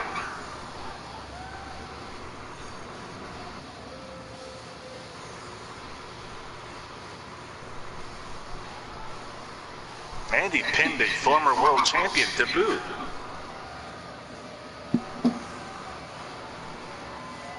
Current tag champion. My damn eyes twitching.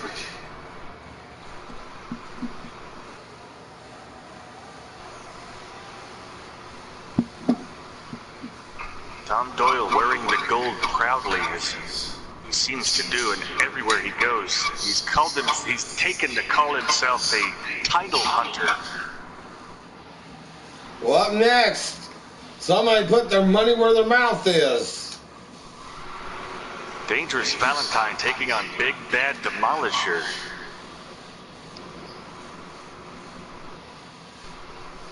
Well, Thunder Kiss pulled it off, but let's see if Dangerous Valentine can live up to the hype that he gives himself. If it is no secret to anyone listening, I am not very fond of Dangerous Valentine for what he done. I've lost a lot of respect for that man after that.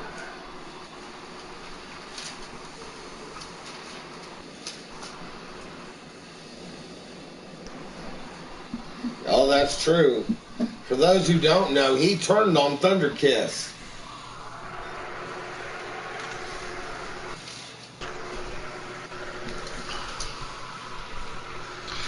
I just received a text message here from Jamie Conomack.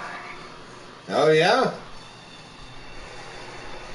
I'm going to try my best to read this, and I'm going to read it as such. Okay, so I heard this thing from some other women here, and so Kiss McDaniels, who is known as the Canuck who likes to fuck.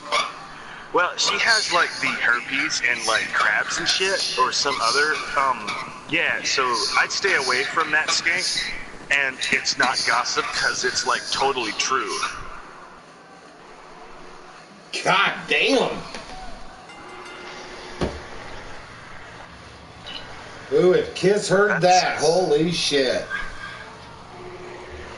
What is her beef with Kiss McDaniels? I do not know.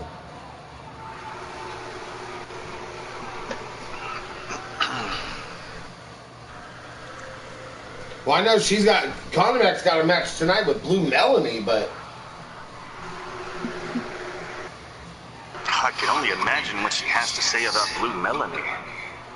oh, she'll text it. You know she will. She loves that text.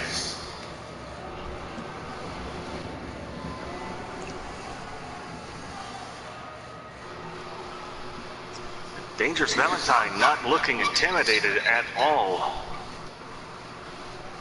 No, he's not. Could be just for show, but I'm pretty sure he's shaking in those boots. Oh, yeah.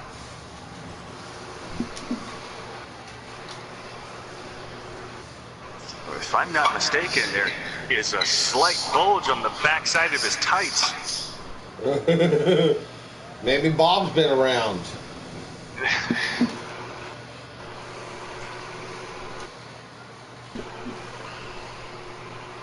Well, I just got a text here myself, but it's not from Bob. And it's not even from Virginia. Who is it from? Some guy with the initials WF. Oh my God. I just got a text from Weird Larry. Weird Larry texting you? He said, Bob Batowski, he says, and I quote, this is what Bob said, Conrad, now you really are full of shit. That's that's a lot of something there. I have no idea what's going on with that situation, but hopefully we'll have some answers soon. Yeah, no joke. I mean, Conrad put a little fire under Bob. Whether it be words of encouragement or insulting, but I just had an epiphany. What? The insulting Conrad. Get it, Sultan? Yeah. Anyway, either it was words of encouragement or just pure insulting the man's mother. Whatever the intentions may be, it sure did put a hunk of coal up Bob's ass, and that coal caught fire.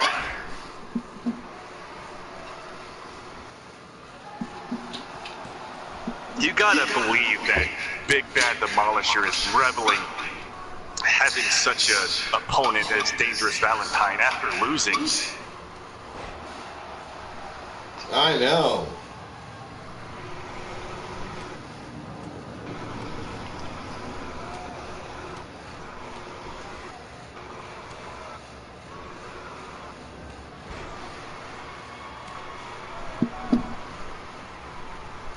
Well, he's trying his best, but it doesn't appear to be affecting him any.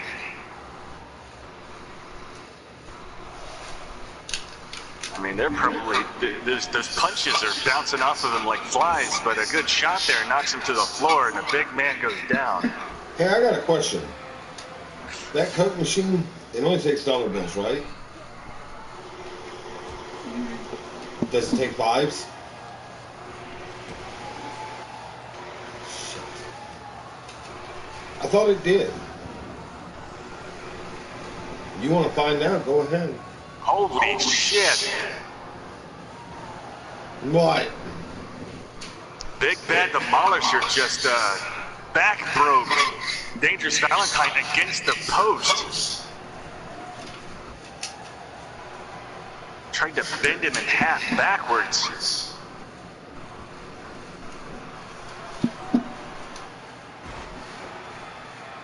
I admire the guts that Dangerous Valentine for taking my challenge to face me, Big Bad Demolisher, but Oh, God, yes. I don't think he has what it takes.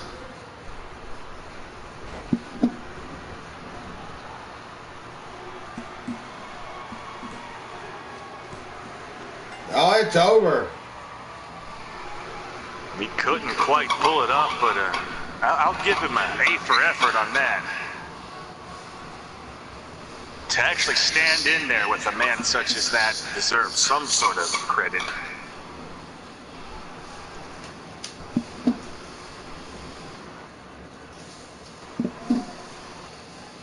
But not for nothing, I still have no respect for the man that is Dangerous Valentine.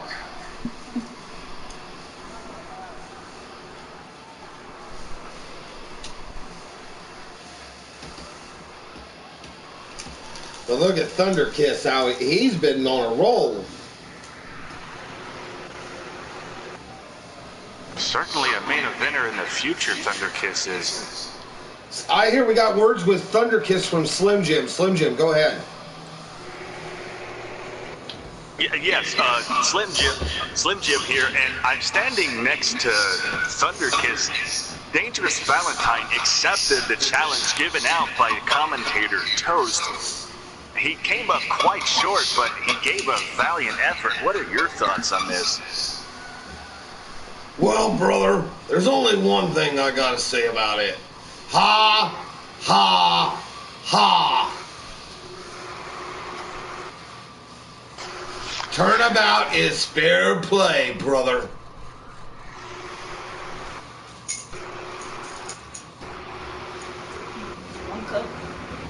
Well, there you have it. Back to you guys at the table. Well, that was interesting. Well, up next, we got Johnny Rocket in action. Johnny Rocket taking on the up-and-comer Jamal Garrett, who had a losing match in his debut. Johnny Rocket's no pushover, but Johnny Rocket's career is Jamal Garrett, his career is just getting started, so will the Rocket be his ticket to the moon? We'll find out right after this. Oh yes, and tonight's show is brought to you by Dude Man Beer. Go for it, Toast. Don't be a douche like most men. Get a Dude Man Beer and feel like a real man. Promotional consideration paid for by the following.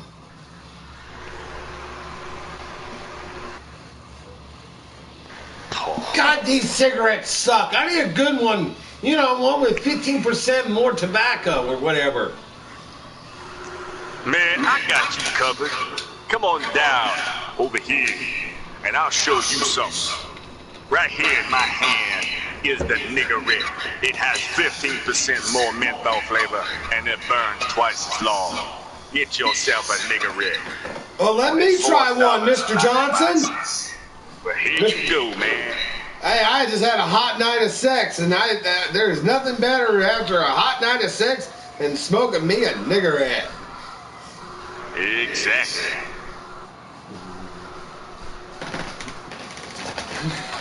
Also brought to you by Saucident, the toothpaste that'll make your wife feel saucy. And by Durex, because catching the unexpected matters. Well, ladies and gentlemen, we're back in action, and here comes the prodigy. Jamal Garrett. From obscurity to being a wrestler just after 6 months of training. And here comes Rocket Man.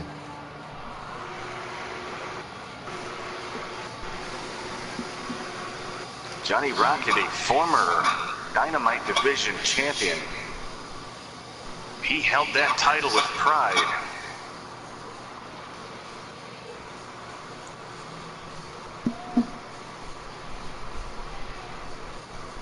Johnny Rocket willing to show the kid a few moves.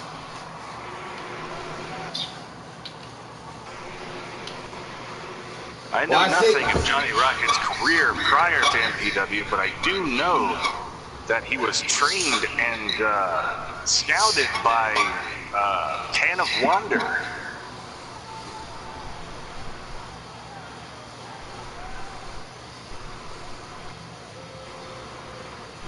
Oh, you know that Pan of Wonder's always been very good, but you know, this is the first time. I mean, Jamal Garrett, here he is, a young 18-year-old, just fresh out of high school. Possibly the youngest one to ever compete in a wrestling ring. Well, no, Jeff Hardy did it at 16, but he lied about his age. But this very could well be the youngest competitor. And there's a lot of respect between these two men. I'm not surprised. Johnny is a very respectable person. Jamal, you know, think about it. He came from an inner city family. He lived in the projects. I wonder who the superintendent was of his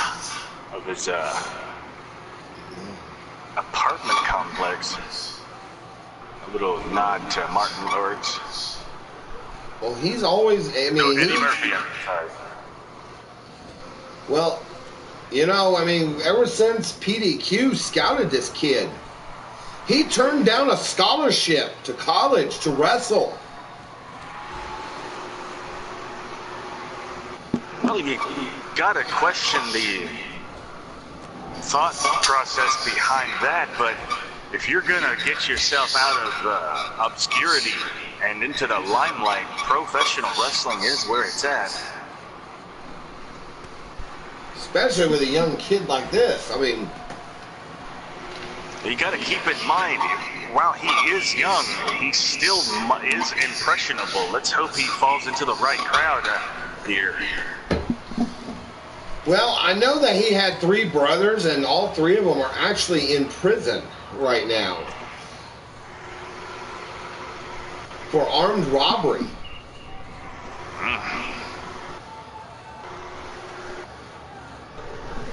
His mother died when he was 14 on a drive-by shooting. That is tough. That is a tough kid.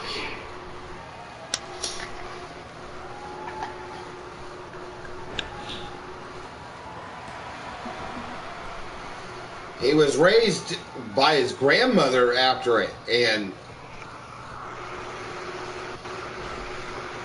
all of a sudden he learned that his grandmother loved professional wrestling. And I think Bubba Electric took to this kid because it reminded him a lot of him.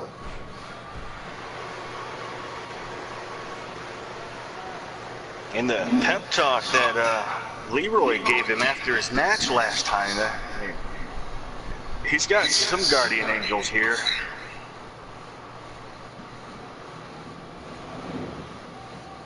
What a move by Johnny Rocket!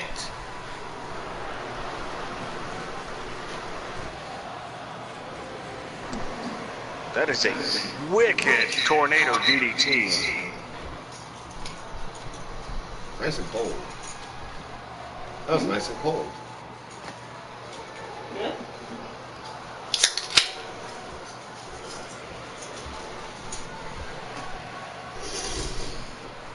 Count of 4, the referee. As Taco Ortega gives the count. El número 6.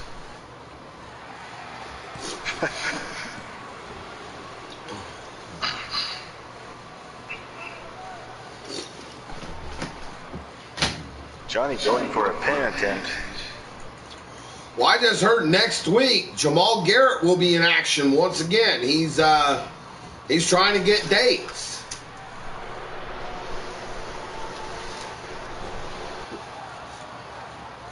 The next Any word on stream. his opponent yet? Yes. I got word, and this is from Reynosa, Mexico. Jamal Garrett is going to have a match against Pistolero.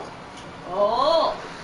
Ooh, that should be an interesting and highly entertaining matchup. I do not know what Jamal Garrett was trying there, but it knocked Johnny down.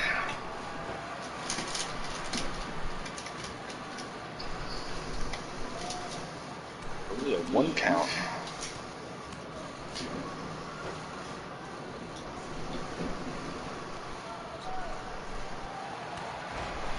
What a straight right by Jamal. A little bit of a street tactic coming into this match. Whoa. He knocked Johnny Rocket smooth out. Yeah. He's 1 for 1 in his career so far. Leroy, you're here at the desk. What do you got to say about this young kid? I see a lot of myself in this young man, and I only hope that he'll sit there and absorb every bit of information that everybody here can give him, especially me, considering that I had a life of crime. I even done a stint in prison, you dig? I was in there for 5 years for assault and battery and armed robbery myself. So when I see this young man, I want to lift him up.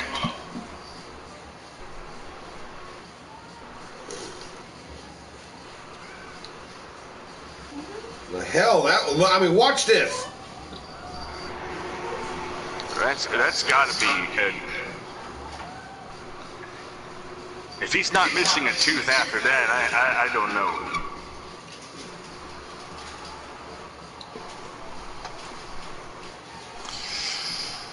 First tooth I ever got lost in the ring, coincidentally, was against a very large black gentleman by the name of D-Mac. Wow. who is a member of the Gorilla Squad with Michael Devine and Big Bad Bully. But Jamal's got a lot of greatness here in MPW. But like I said before, I hope he falls into the correct crowd. I'd hate to see him fall back into the life he came from. Well, up next, we got Blue Melanie going to go one-on-one against Jamie Conomack. Jamie Conomack. The former roller girl. Yes. From the California Blue Melanie. Quakes. Blue Melanie, given her size, could possibly be a roller derby girl herself.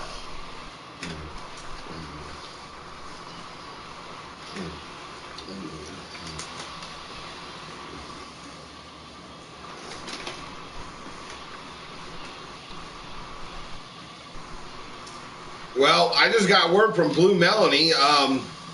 Let's go to Christine Cornbread with Blue Melanie. Christine, you got Blue? I got Blue. All right. Go for it. What's up, Blue? You know, she may be a roller girl, but you know what? I'm the Blue Melody. And I'm gonna come over there, I'm gonna moonsault her. I may be blue, but by the time I'm done with Jamie Conomack, she's gonna be black and blue. Well, thank you, Blue Melody.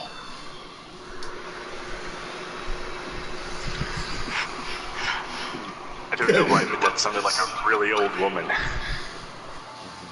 Sounded like an old woman trying to give directions to the nearest grocery store. She lived I was 2 blocks so- down from. I don't know. I just wanted to come up with something silly. It worked. Yeah, you did. You know she was supposed to be a silly character. Yeah. Yeah, it worked. Yeah. Well, I hear Blue Melanie engaged action in the porta potty once again. She sure loves the porter john. Well, this time, for some strange reason, it smelled like strawberries. Eyebrow raised. I know. It blew my mind.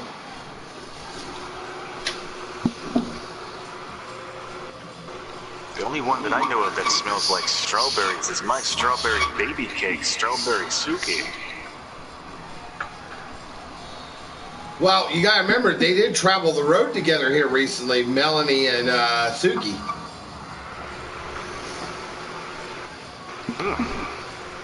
I'd love to be in that car for that action to find out what the hell those two were talking about.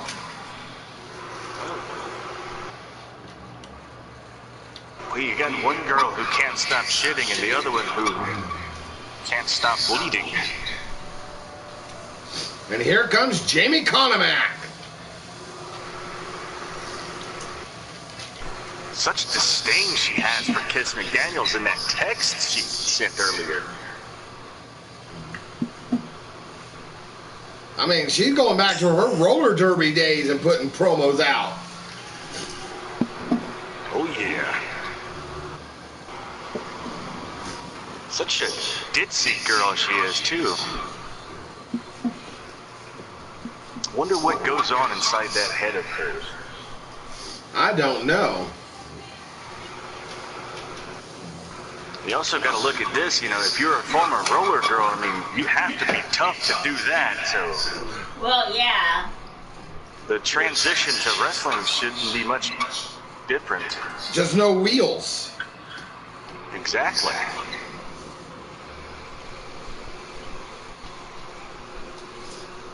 So what possessed Jamie Conomack to sign with MPW?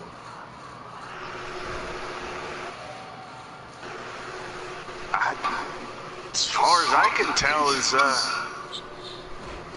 she just wanted to get into wrestling, and the only place that she could possibly make a break for it is in the NPW. Yeah, I heard Bobby Briscoe got her a little bit of help in here. Actually, I think he's the one that trained her.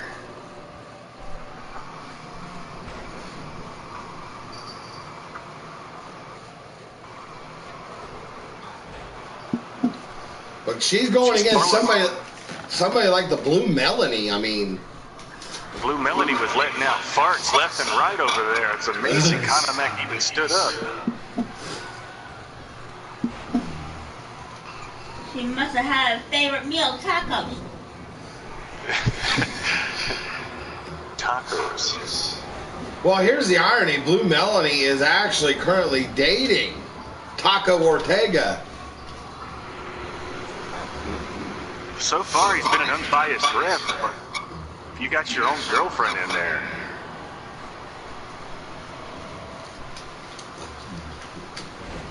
Hellacious leg drop by the Melanie. That it was. I'm also rather curious to where the inspiration for Conamac's ring attire came from. I have no idea, but I like it.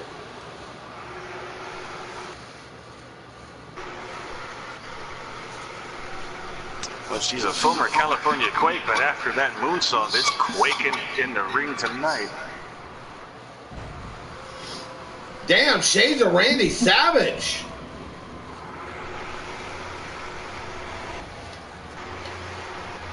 Elbow drop straight to the heart. Oh, and Jamie just bitch slaps Melanie for her troubles.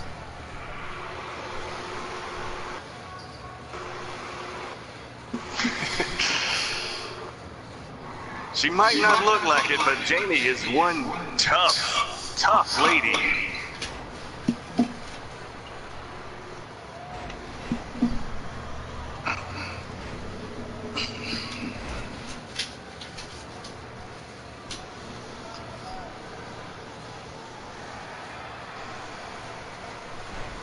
What a move by Conamac. If I were Conamac, I wouldn't go nowhere near her backside, but Conamac is certainly digging into it, for lack of a better term. You gotta remember, she was a roller girl. I bet you every now and then one of them girls kind of squeezed a fart out every time they were skating. Well, it's as hard as some of them been hit. Yeah, I imagine it.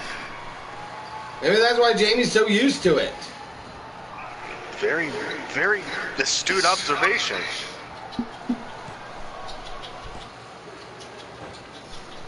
But Blue Melanie's showing Jamie that she's not afraid of her.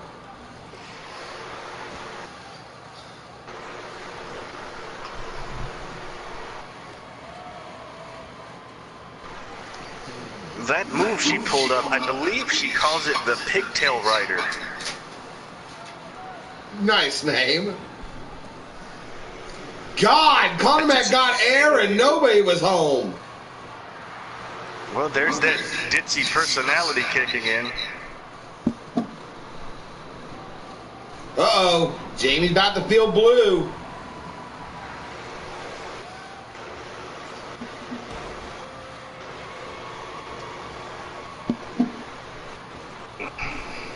She might be going for the Melanie salt. That's a big woman to be doing that. Those honey-baked ham knees have some jump in them.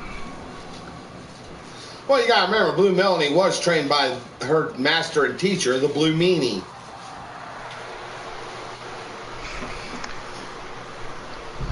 What the hell did Brian Heffron see in this? That I don't know, but Melanie is as chalky as a chalkboard eraser. Yeah, but then he trusted her to make that gimmick hers.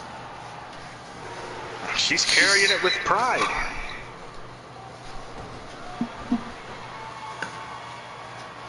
God, could you imagine a female version of the Blue World Order? That I cannot. Big Stephanie Cool.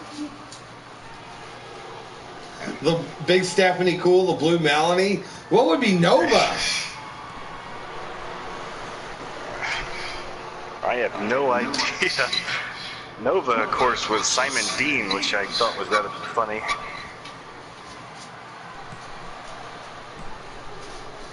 It was a wicked move here. What for that was, Jamie landed it. 2 count again. Jamie's getting in the face of Taco Ortega. By the way, he hails from El Paso. El Paso, Texas. I think you're starting. Are you guys getting the joke with him? Taco Ortega. Ortega is a brand of Mexican food. He's from El Paso. It is also another brand of it. Yeah, I get it. Yeah, that's why I gave him the nickname Taco. Well, there's also the fact that he's a ref and he rings a bell. Taco Bell. There you go. I hear he lives in a little villa called his casa. Taco Villa, Taco Casa. And I believe it is on the Del. Del Taco. the Del Taco River.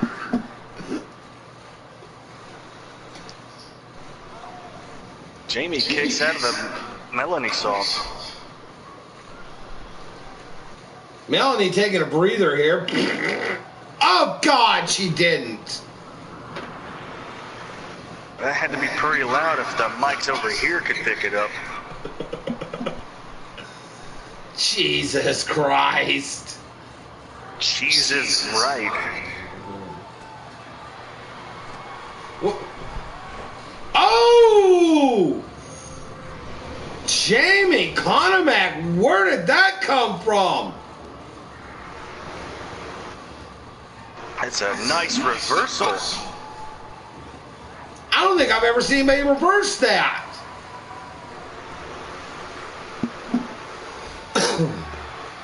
Conomac has something to prove here.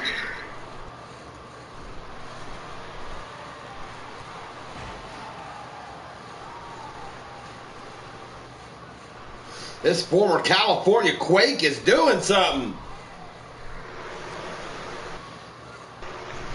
Pulling out all the stops to take out Blue Melanie. And the insult to injury by rubbing her face in the mat. There's a little nod to Scott Hall. Uh-oh, Jamie looking for something here. What's she call this? The pigtail rider.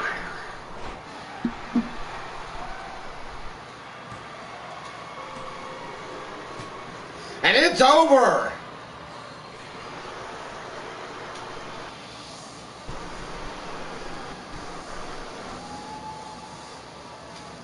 Jamie gets a victory over Blue Melanie. Not an easy feat.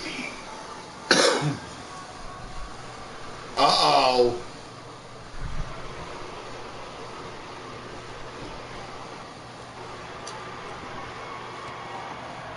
Jamie's not finished, possibly sending a message to Kiss McDaniels.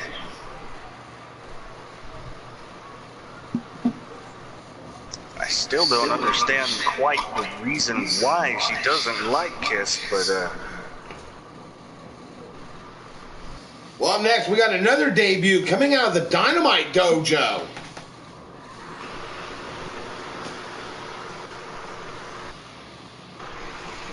Snow makes her debut.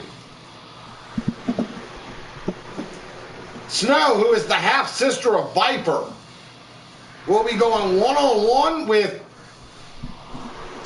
Gemini Wheeler. Yeah. If there was ever a debut match to face, I would not want to go up against Gemini Wheeler. A 6-time world champion, former VIP champion, former tag team champion. She's a Grand Slammer. She's one of only 3 women to do it. Future Hall of Famer for sure. And if I'm not mistaken, she's on the Mount Rushmore of girl power. Yes.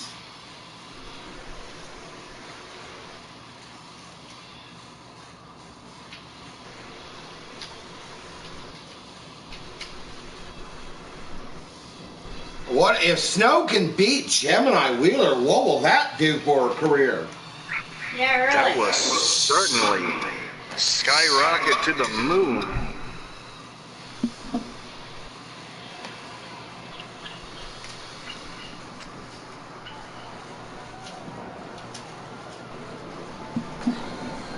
Sky rockets in flight. Afternoon. Here comes Jim. Damn it, Jim.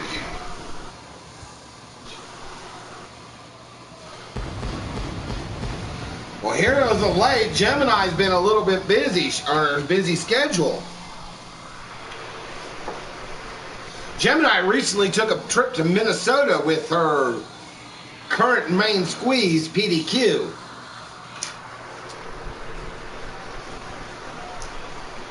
Yeah, we saw PDQ the last show with came out and helped Bubba distract Magnum Rhodes, but it didn't help any because Magnum pulled out the victory, upset victory, I should say. True. But Gemini's going to be taking a new one to school. A lot of newcomers here. Oh, what do we got here?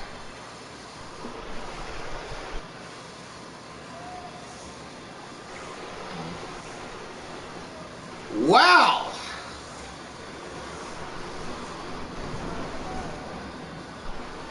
Now this girl's got some style.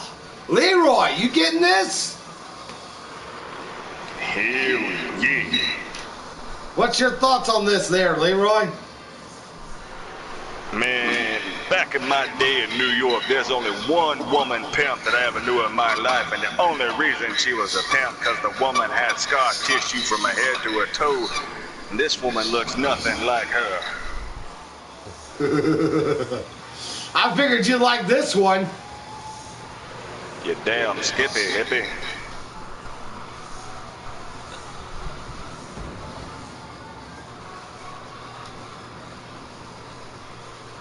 Shit, I might need me a damn nigga red after that entrance. I think Christine's over here fucking fanning herself. You okay? Yeah. It is rather hot.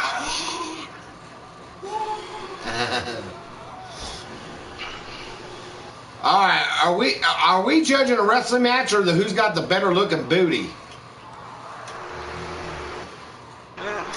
I don't look at the poop shoot of women because it is just that when you get down to the nitty gritty of it, but I'm talking. Well, I was asking Leroy. I'm gonna ask Leroy on this. Leroy, Snow or Gemini? Well, I gotta go with my girl Jim. Why? Cause Because she is a diamond booty.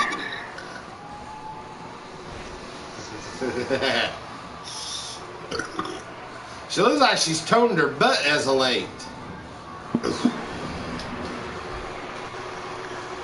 they do make lifting underwear. I know. It looks like she's got a pair. I'll be back in a second. I'm going to grab something out of the fridge.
What time is it?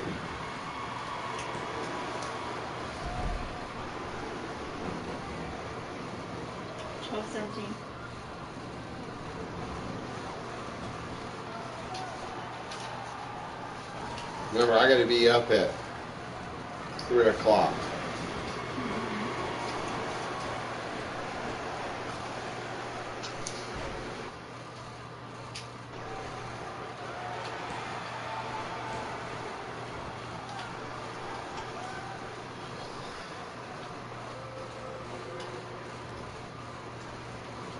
F-A-R-T.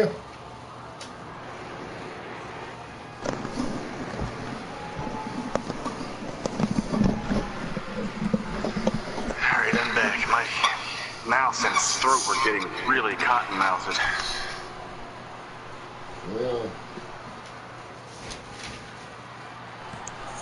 Jim, go over cover here.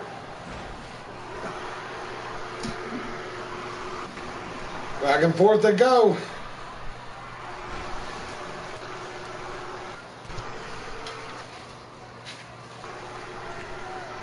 Snow seems to be rather impressive right out of the gate.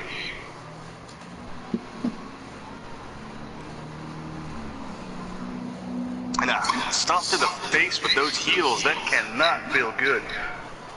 No, not especially when it, look who her opponent is, though.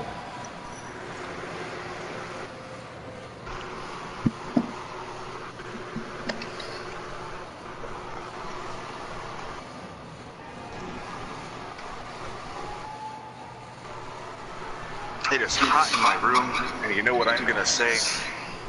Fuck it, no pants. Fuck it, no pants! Y'all are still on that shit. That was fucking hilarious. I know.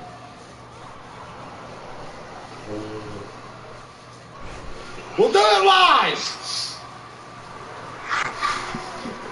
Fucking thing sucks.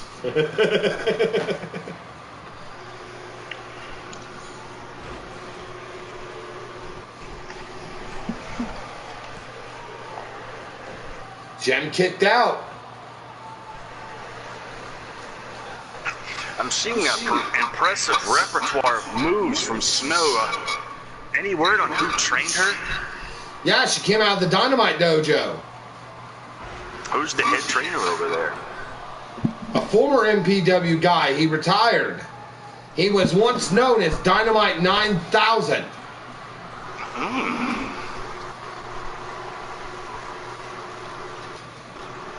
But he goes by the name of Lightning Knight.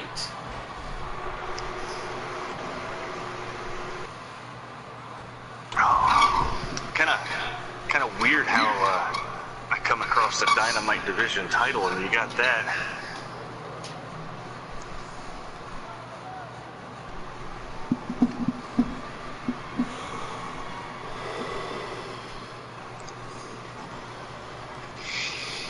My buddy David had a guy on his wrestling show called the 100 Miles Per Hour. He was getting ready to release him of his contract when he came out there and attacked him. Oh my God!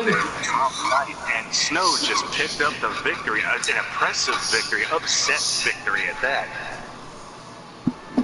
I'm in shock. Not everybody can put her down. Not in their first match. No.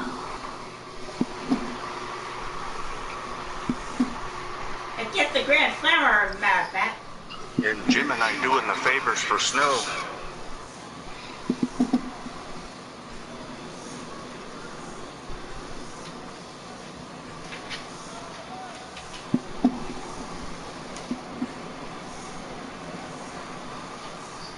What the hell is she doing?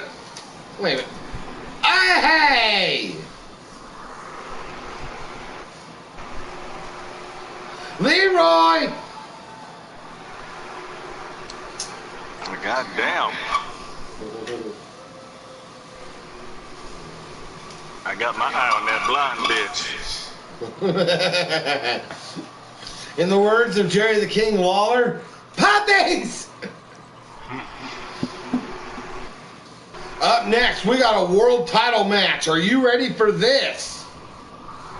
Ox Brody is wanting to be a fighting champion. Look who he gave the first shot to. Sharknado. Been a while since we've seen him, and he's going straight to a world title match. Whoa.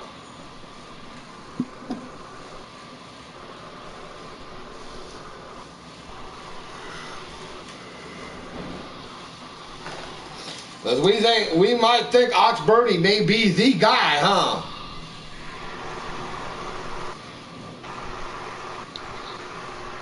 The man is impressive wherever he goes. And he held the Bruiserweight title and an undefeated streak for quite a while over at Society of Sin. And now he comes back, he's over here, and he wins The Mpw World Championship.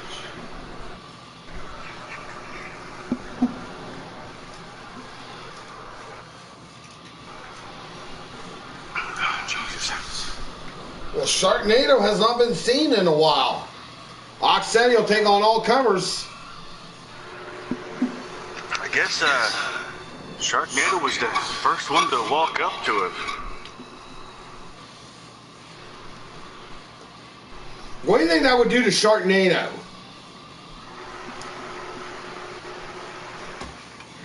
If Sharknado wins, somehow manages to chop down the redwood that is Ox Brody and wins the world title, Sharknado, I can't even fathom the idea.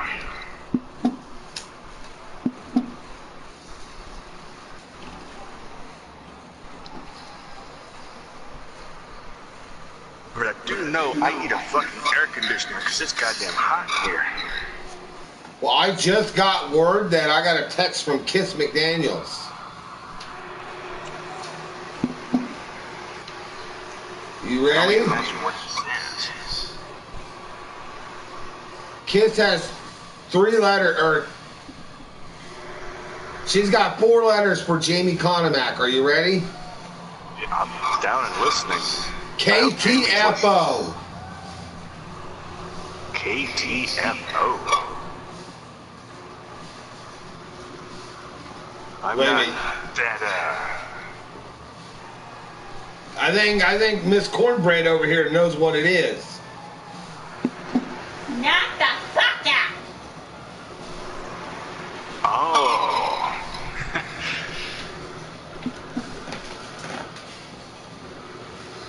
Good. Sounds like Kiss might be answering the challenge.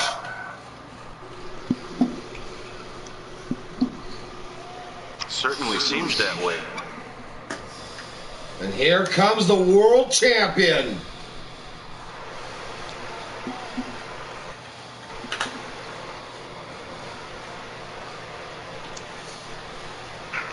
And you know MPW had to make one his size, huh? Oh yeah. Or it could have been like Mark Henry did and had that extra thing for him.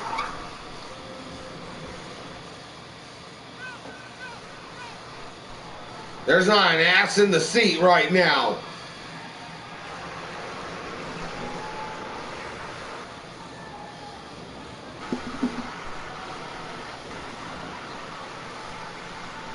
"6'11", 401 pounds from Fairbanks, Alaska.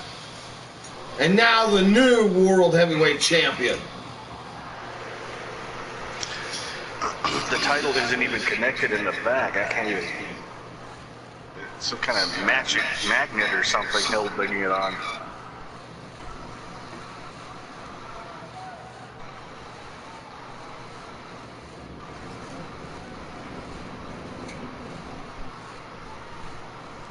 What is up with Sharknado's arms? He's loosey-goosey tonight. He's ready. And there's the world champion.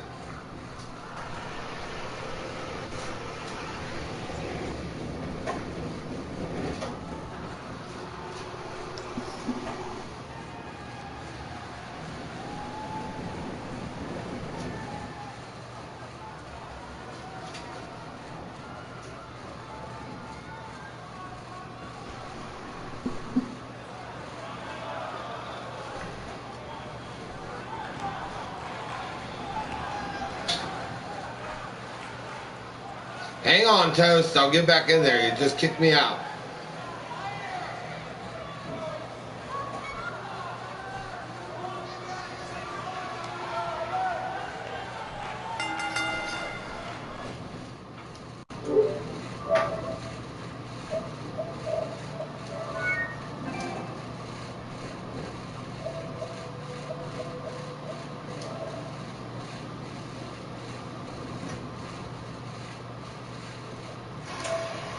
What do you think is going to happen? You got me? Yeah. What do you think it will do to Sharknado if he could end up taking down the big man? I cannot hardly fathom the idea, but I imagine his the winner's purse that he will get is gonna be more than he can handle.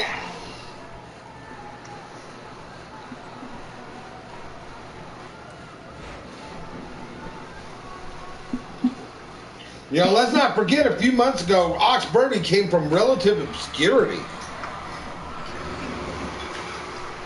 The man lived out in the middle of nowhere in Alaska. And now he's the world champion.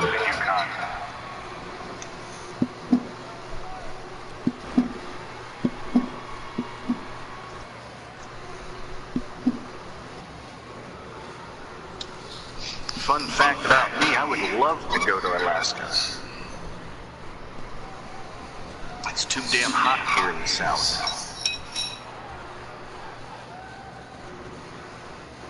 Why do you think I feel? I'm in the desert.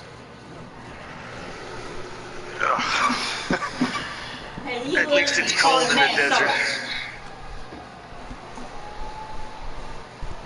Oh my God, look at the strength of Ox Brody. He's eating those punches left and right, and Jesus Christ, what a wicked ass release tournament suplex.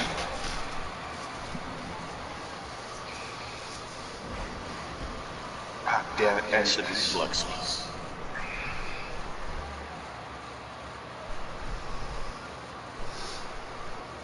Is this the main event?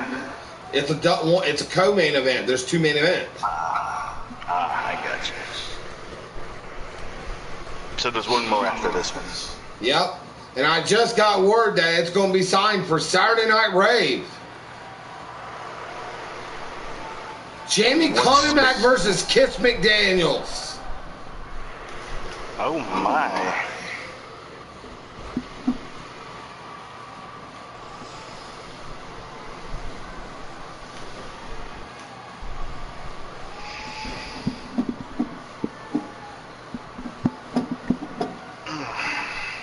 Jamie wants a piece of Kiss. You gotta believe that Kiss McDaniels is definitely gonna retaliate with fists rather than words.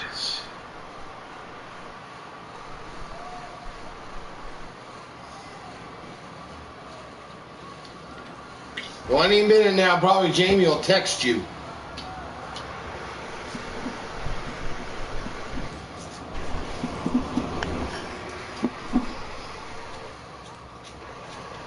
It is a possibility.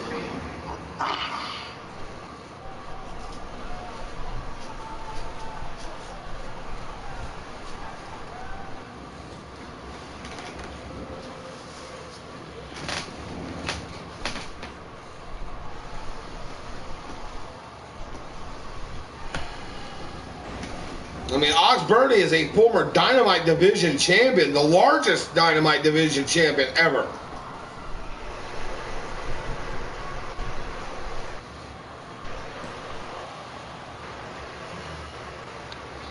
He got up to the... Yeah, he was a Dynamite Division champion. I had forgot about that. Well, let's not forget, after that, the fans really started rallying behind Ox. Sharknado is trying everything in his power. Oh my God, this chokeslam's gonna hurt. That's even farther than 7 feet high in the air. It's gotta be at least 9 or 10.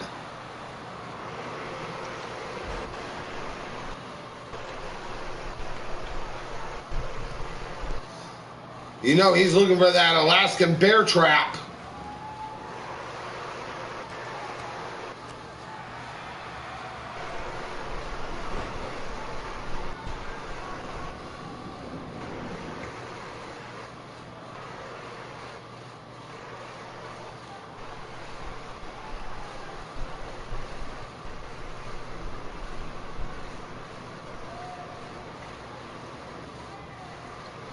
Alaskan bear trap.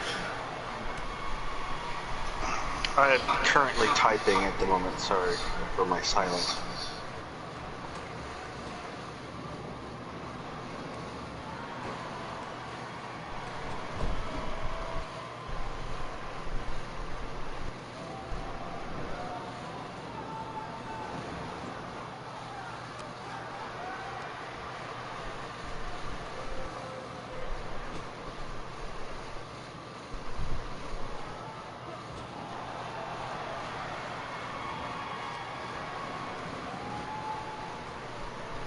Oh no. Oh no. Rump shaker.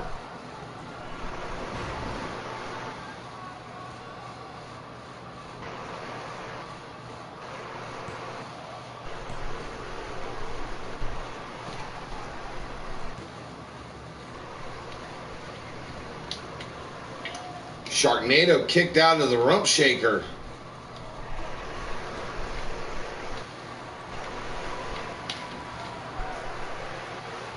Oh no, I think Ox has got another one. Look. 2 hellacious top rope. Rump shakers. There's your winner and still champion. And just as this match ends, I get another text from Conamac, and this one's not pretty. All right, read it as I quote, okay, so this Saturday I get to shut that STD-riddled mouth of Kiss Everyone McDaniels, and like, so she's gonna KTFO me? Yeah, right, she has a better chance of catching chlamydia. Ooh. This is getting dirty. Who knew I had to tell it to write like a girl? Taco Ortega's a little scared to give that belt to Ox. Well, the man might be intimidating, but you gotta remember, he is a big man with a heart of gold.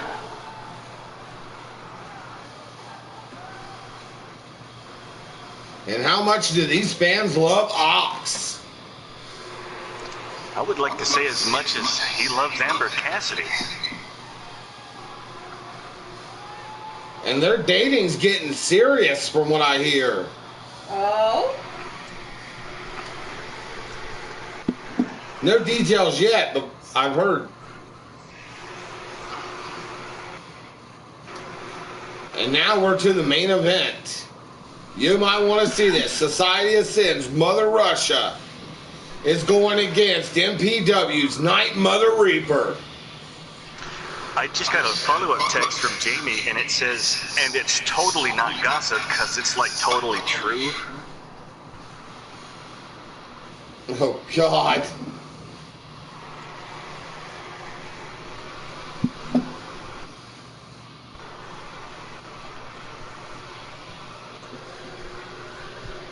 Well, for the Girl Power World Championship, from whatever the hell is happening with Jamie and Kiss to Mother Russia versus Night Mother Reaper, two mothers of the wrestling promotion, ring thing, whatever is happening.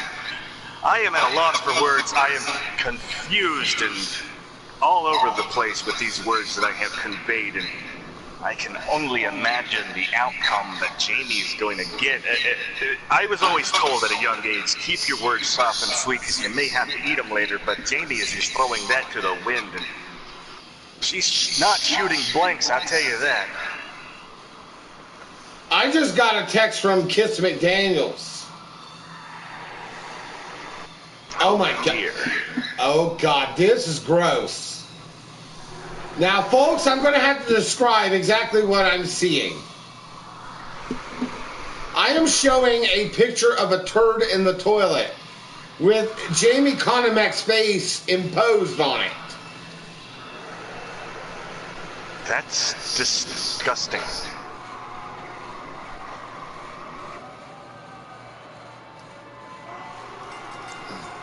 These two do not like each other. Where did this stem from? What caused this?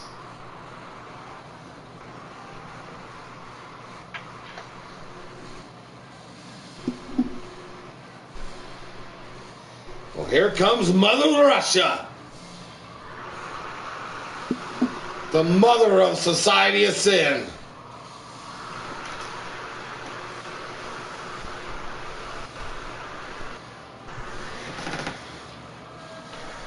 She was sent over here personally by Dirty Nikki to topple the champion.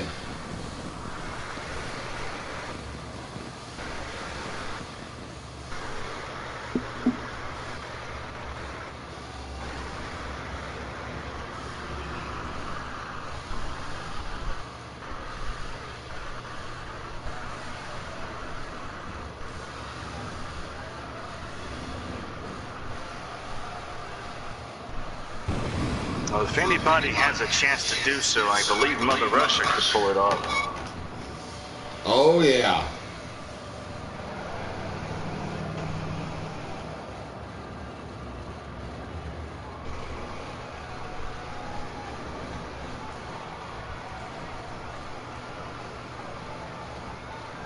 And here comes the 8-time world champion. And one of the 4 women on the Mount Rushmore of girl power.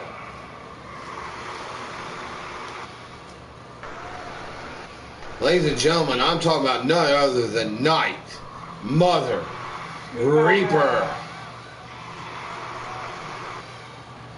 Well, I have a text here from Jamie, but all it says is Jason McDaniels. Remember. What the hell's that supposed to mean? I have no clue.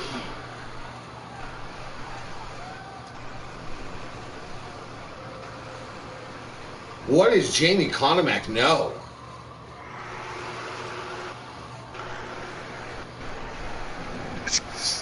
I have no idea.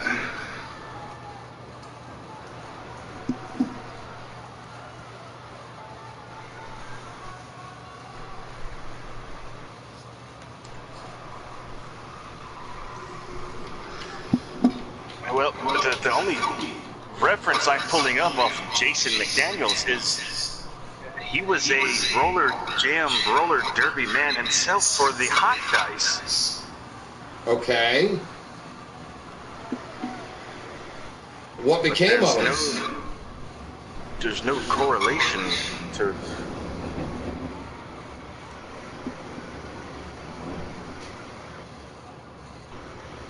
I have no clue.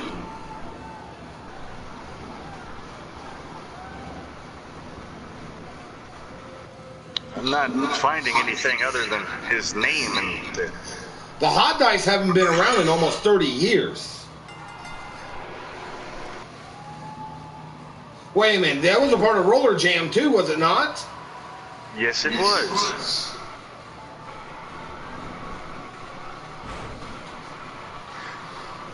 I have possibly a working theory is that two similar last names, and Jamie's just confusing something, but maybe, hopefully, we'll get to the center of it before we have to have a restraining order put on these two ladies.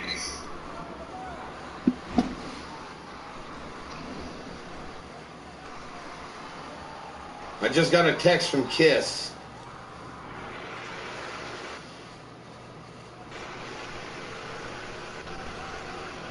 Yeah, what does it say? How do you know about my father? Oh. Big revelation. I'm not one for gossip, but this is getting rather juicy. Time to sit back and grab the popcorn.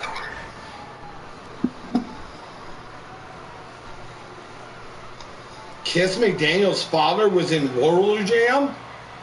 This is news to us. Yeah. This is news.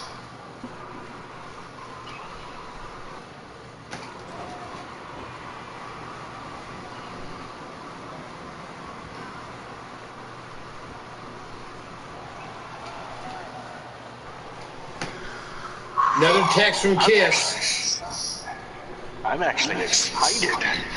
I got nothing from my end, and Yeah, I got one from Kiss. And it says it in all capital letters. Bitch, you're mine. Ooh. Jamie, I hope you know what you're doing, but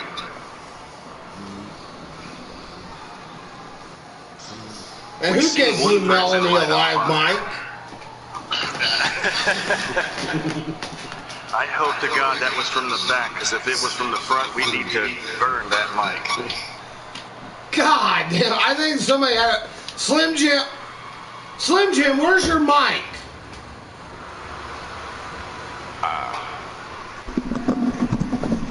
To tell you the truth, Bubba, I'm holding this as far away from my mouth as possible, and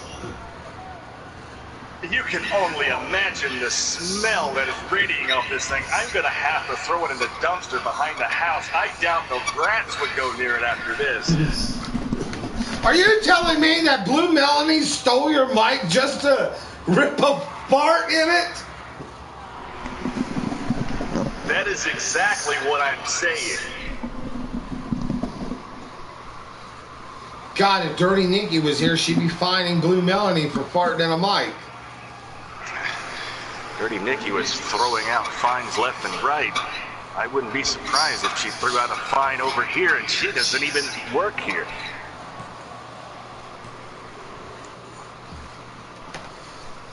That was How one well of did that sound there? Yes. I took the headphones away and was yelling at it. I don't know if it sounded good or not. It was good. Good God. What do you think it's going to do to Mother Russia if she can topple the Night Mother? If she becomes the Girl Power World Champion, you know, that'd be a hell of an accolade, especially to knock over Night Mother Reaper.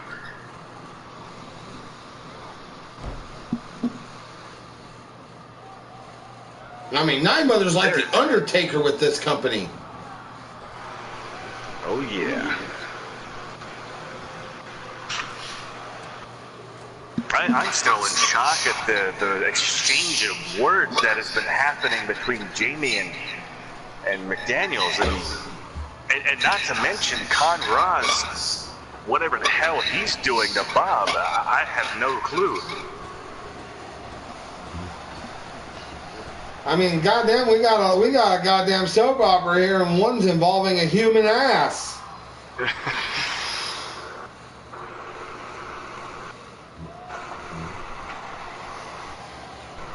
Only at MPW you get excitement and crazy shit like this.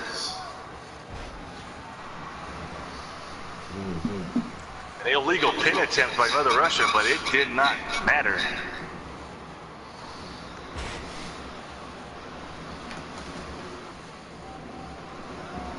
I think these fans may be strongly behind Night Mother.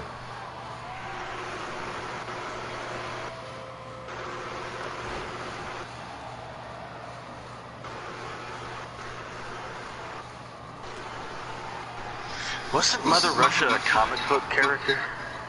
I do not know.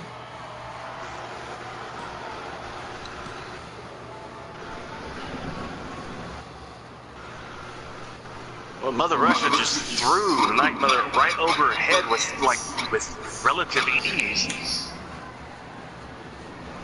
And that is not a small woman to be throwing like that.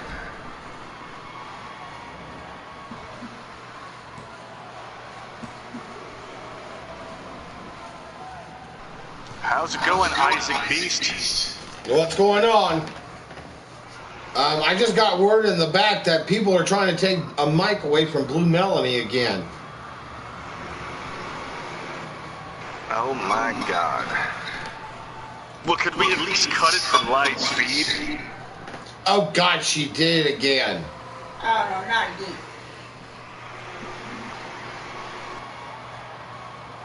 I think at this point, I have grabbed a new mic, by the way. I think at this point, I'm just going to let her have it and order a new one off of eBay.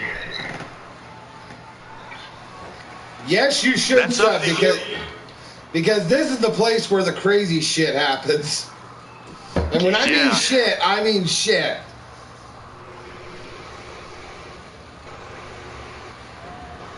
Right now, we got Night Mother Reaper going against Mother Russia right now for the world with the world title on the line.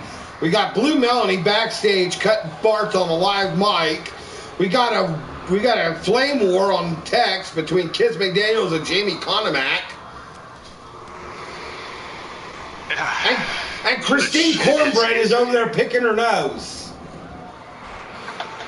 The shit has hit the fan and scattered against the wall. There's no way in hell we could clean this mess up. Just and Conrad's at his house with a breathing treatment. Conrad, can you hear us? Yeah, I hear you. How do you feel? What I did for something is for my own accord. If things play the way I want them to, you will know the meaning behind my intentions.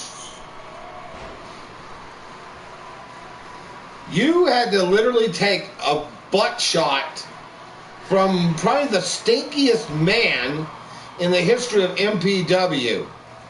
For that, sir, I applaud you. But why? In due time. In due time.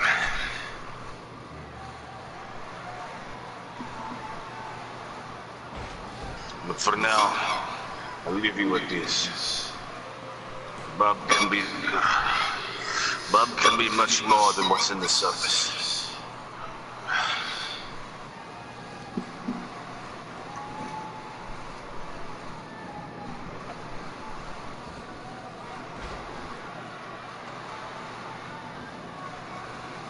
What does that mean? I don't know.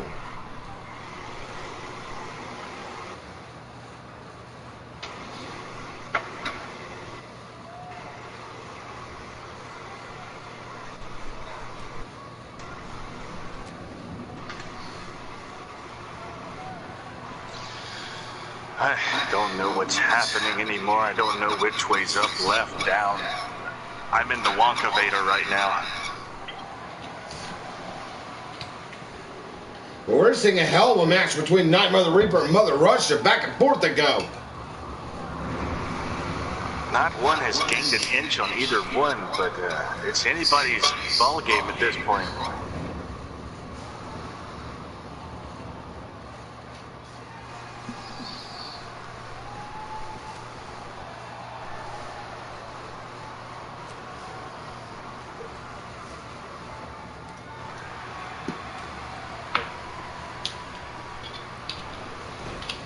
Hell of a power slam by Mother Russia. I'm gonna take a quick recess, take a step outside, and burn me a cigarette. If the match ends before I get back, do tell me the details. I intend to.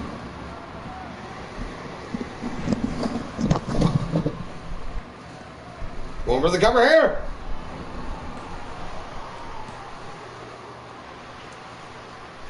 So close.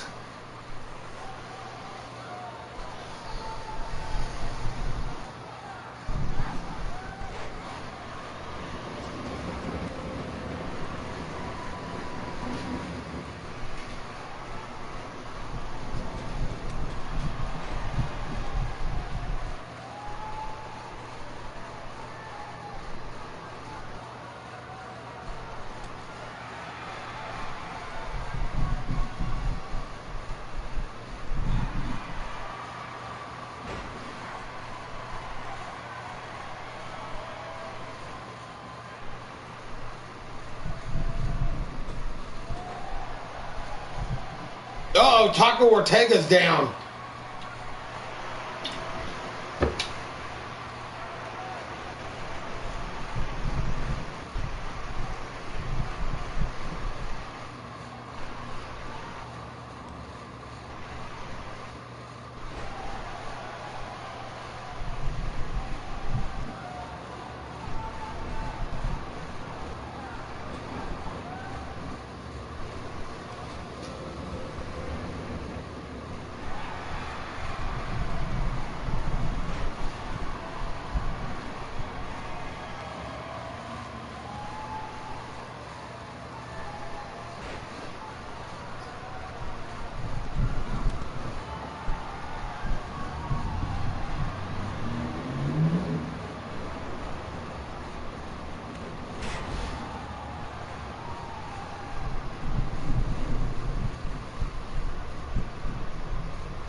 Another 2 count.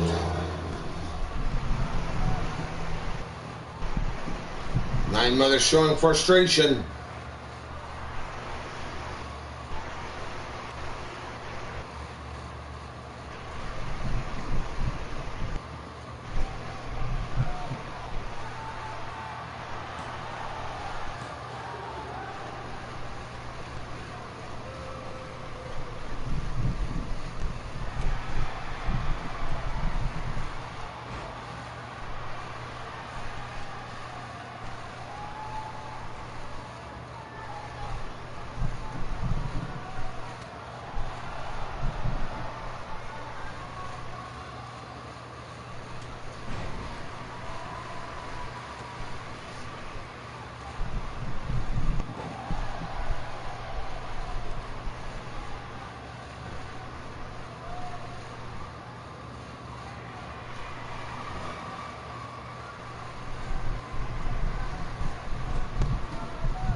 Night Mother getting pinned here. Mother Russia might have her. Another 2 count.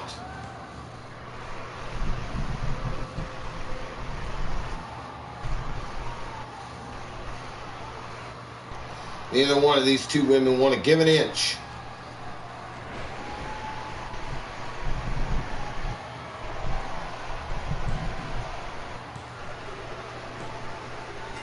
We have a new world champion.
Mother Russia just made history as the second Society of Sin member to ever become the world champion in MPW.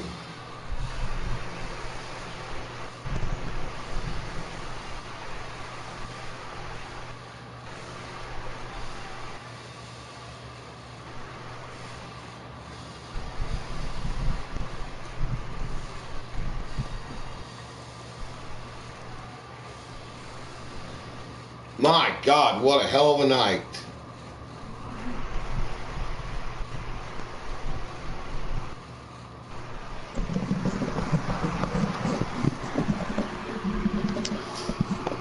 All right, I'm back. What did I miss? Mother Russia just became the new Girl Power Champion. That is insane. Hey, Johnny. Got a surprise for you. I'm back.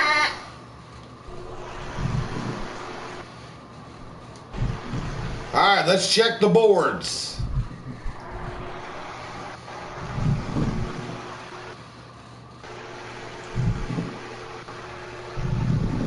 One through 10, what do we got? Slim Jim Bockerland. Coming in at number 1, rising up from the ranks at number 25 is Ruby Rebel. Ox Brody is a steady pace at number 2. And Mother Russia, after that win, been bumped up to number 3. Kit West is standing at number 4. And rounding out the last top 5 is Kay Soto. Down to number 6 from the 1 spot is Gemini Wheeler. Right underneath is Piper.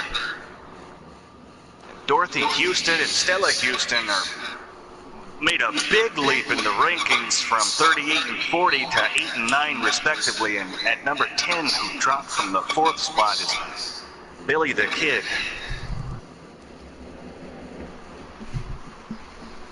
11 through 20.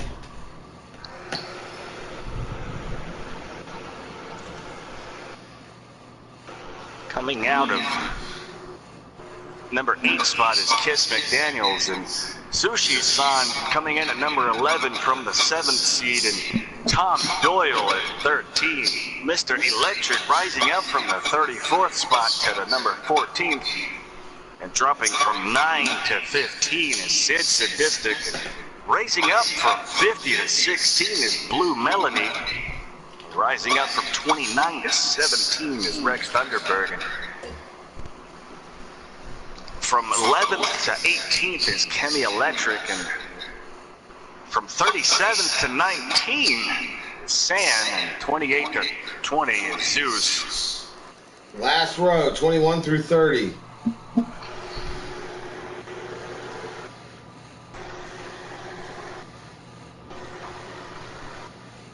Coming in at 21, rising up from the 64th spot is Chris Snow. Taking a plummet from 14 to 22, Leo Wheeler. Johnny Rocket staying right where he was. And from 68 to 24th is Night Mother Reaper. From 19 to 25, Casey Hook. And 63 to 26 on the rise is Divinity. 31 to 27, Black Ice. 46 to 28, Sanu.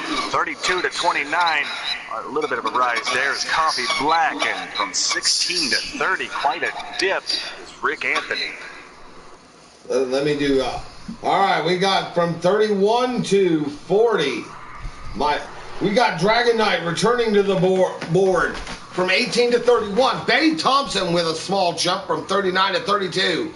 Bob Batowski stays at 33. Helga drops 4 positions down to a 34.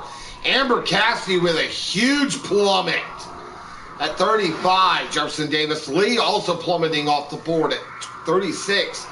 Sage Wheeler, whoa, with a 58 to 37 leap. Sand dropping to 38. Win Bigley going to 39. And the Highwayman, Jack Dalton, moving from 71 to 40. 41 through 50. Go, Slim Jim.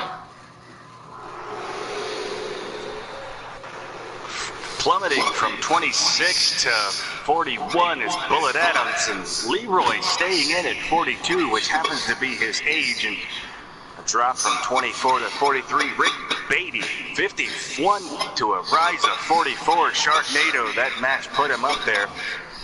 Staying in at the 45th spot is Butcher Kabul, and 49 to 46, a small step for Man, but a giant leap for Doug Quantum. 48 to 47, Lucha Dahlia. A small, well, rather huge gap, or depending on how you look at it. 27 to 48 is Thunder Kiss, and from 47 to 49, few steps down is Big Bad Demolisher. And from 77 to 50, Jamie Conomack breaking out the board. 51 through 60, here we go. From 59, moved up to 51, we got Randy the Ram Robinson. From an impossible 73 to 52, we got Suplex. Brian Dammit just cut the board for the first time at 53. Rainbow dropped, coming back from 86 to 54. Mason the Line Dixon jumps to 55. K-Blood dropping to an impossible 56. The Diamond Scorpion coming in at 57. Ericado drops 1 to 58. Dangerous Valentine going from 93 to 59. And Randy Rude bringing it down from 43 to 60. 61 through 70. Go, Slim Jim. Pulling out a small plummet from 53 to 61 is El Bacon, and from 10 to 62, a hellacious drop is Bobby Briscoe. 55 to 63, small drop there is Strawberry Suki. From 56 to down to 64 is Dallas Starbuck. 52 to 65, Dewey Eggs. And from 70 to a small rise of 66 is Hannah Hart. From a spot in 54 down to 67 is Kenny Fox. And from 60 to 68 is Broken Easy B. 83 and rising up to 69 is Amber Hearts. And 84 with a small rise is Isabella Hart. 71 through 80, go.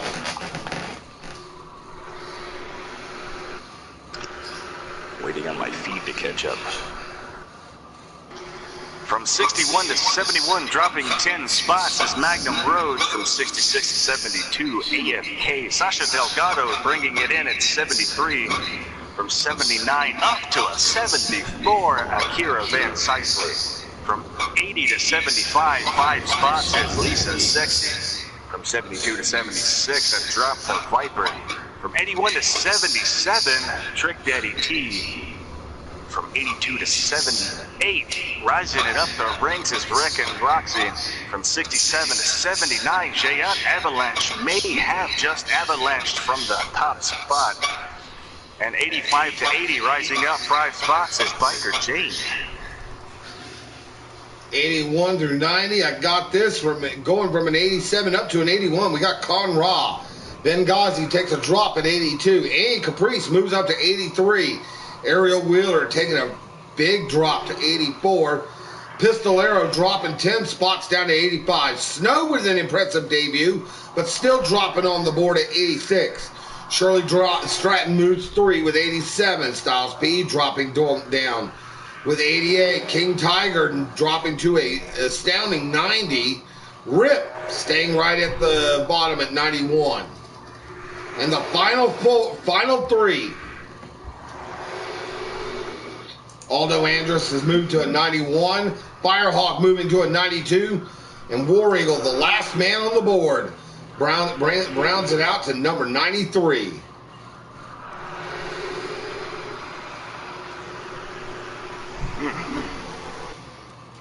The Quite board an impressive changing.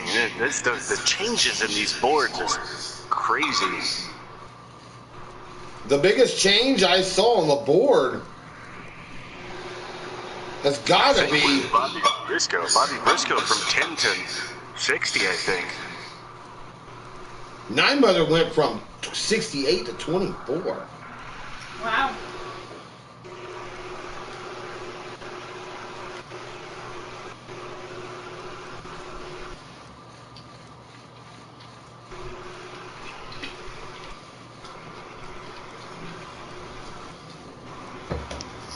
But man,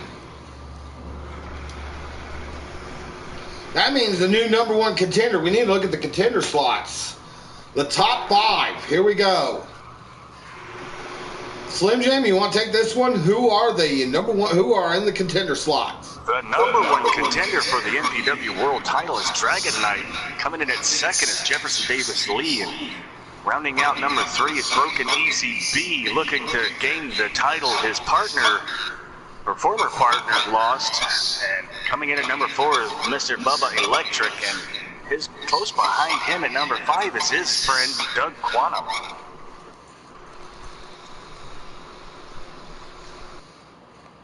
United States champion, ready? As soon as my feed catches up.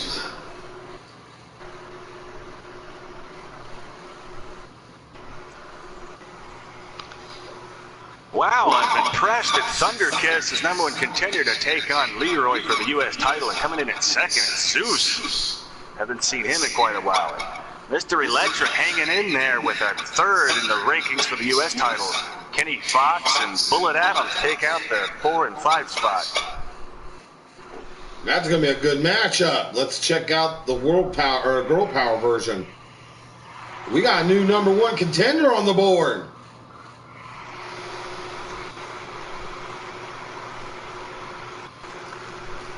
With the new champion, Mother Russia will be in a fight against Gemini Wheeler, who is the #1 contender, and rounding out the 2nd spot is Diamond Scorpion. Sage Wheeler, haven't seen her in quite a while, is back in number 3. Sayin is 4th, and then Kiss McDaniels is 5th. Oh man. So far so good. Let's check the tag team belts.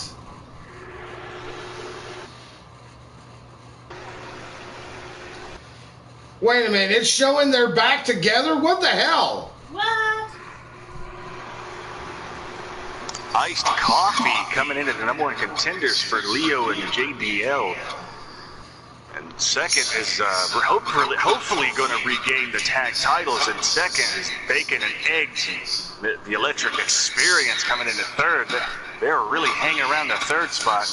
The Fabulous Sex Panthers holding their chance at 4th. And the Vice City Hair Band at 5th.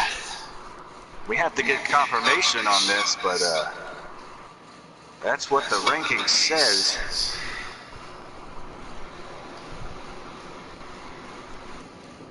Dynamite Division. Hang on, we gotta have to go from the, oh shit. Because almost all of them are all in the U.S. title slot.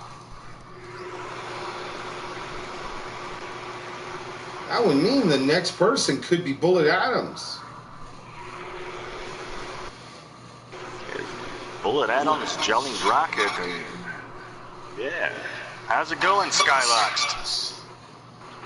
Well, we still got one check. Let's check the YouTube belt.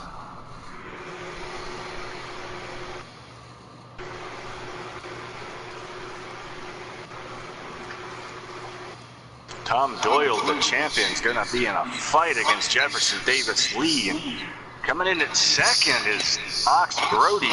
Then again is Broken Easy B. And rounding out the final 4 and 5 spots are Bubba Electric and Doug Quantum. They are holding their own in the title rankings. And it's showing we only got 2 teams with the 3 teams with the Girl Power belt, so that's not even going to count. Oh yes, VIP Championship. We forgot this one.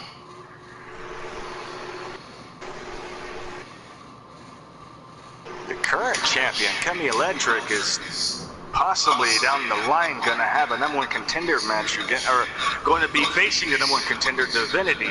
Sage Wheeler pulling it out at number 2, Saiyan at number 3, Biker Jane, former champion, at number 4, and Kay Soto at number 5. And that's all we got, huh? The impressiveness of the championship and leaderboards is right up there. Well, we'll see you next time. I'll be getting another game on. Be back here in about 10 minutes. We'll be playing another game, so you can see what I did for fun. We'll be back in a few minutes.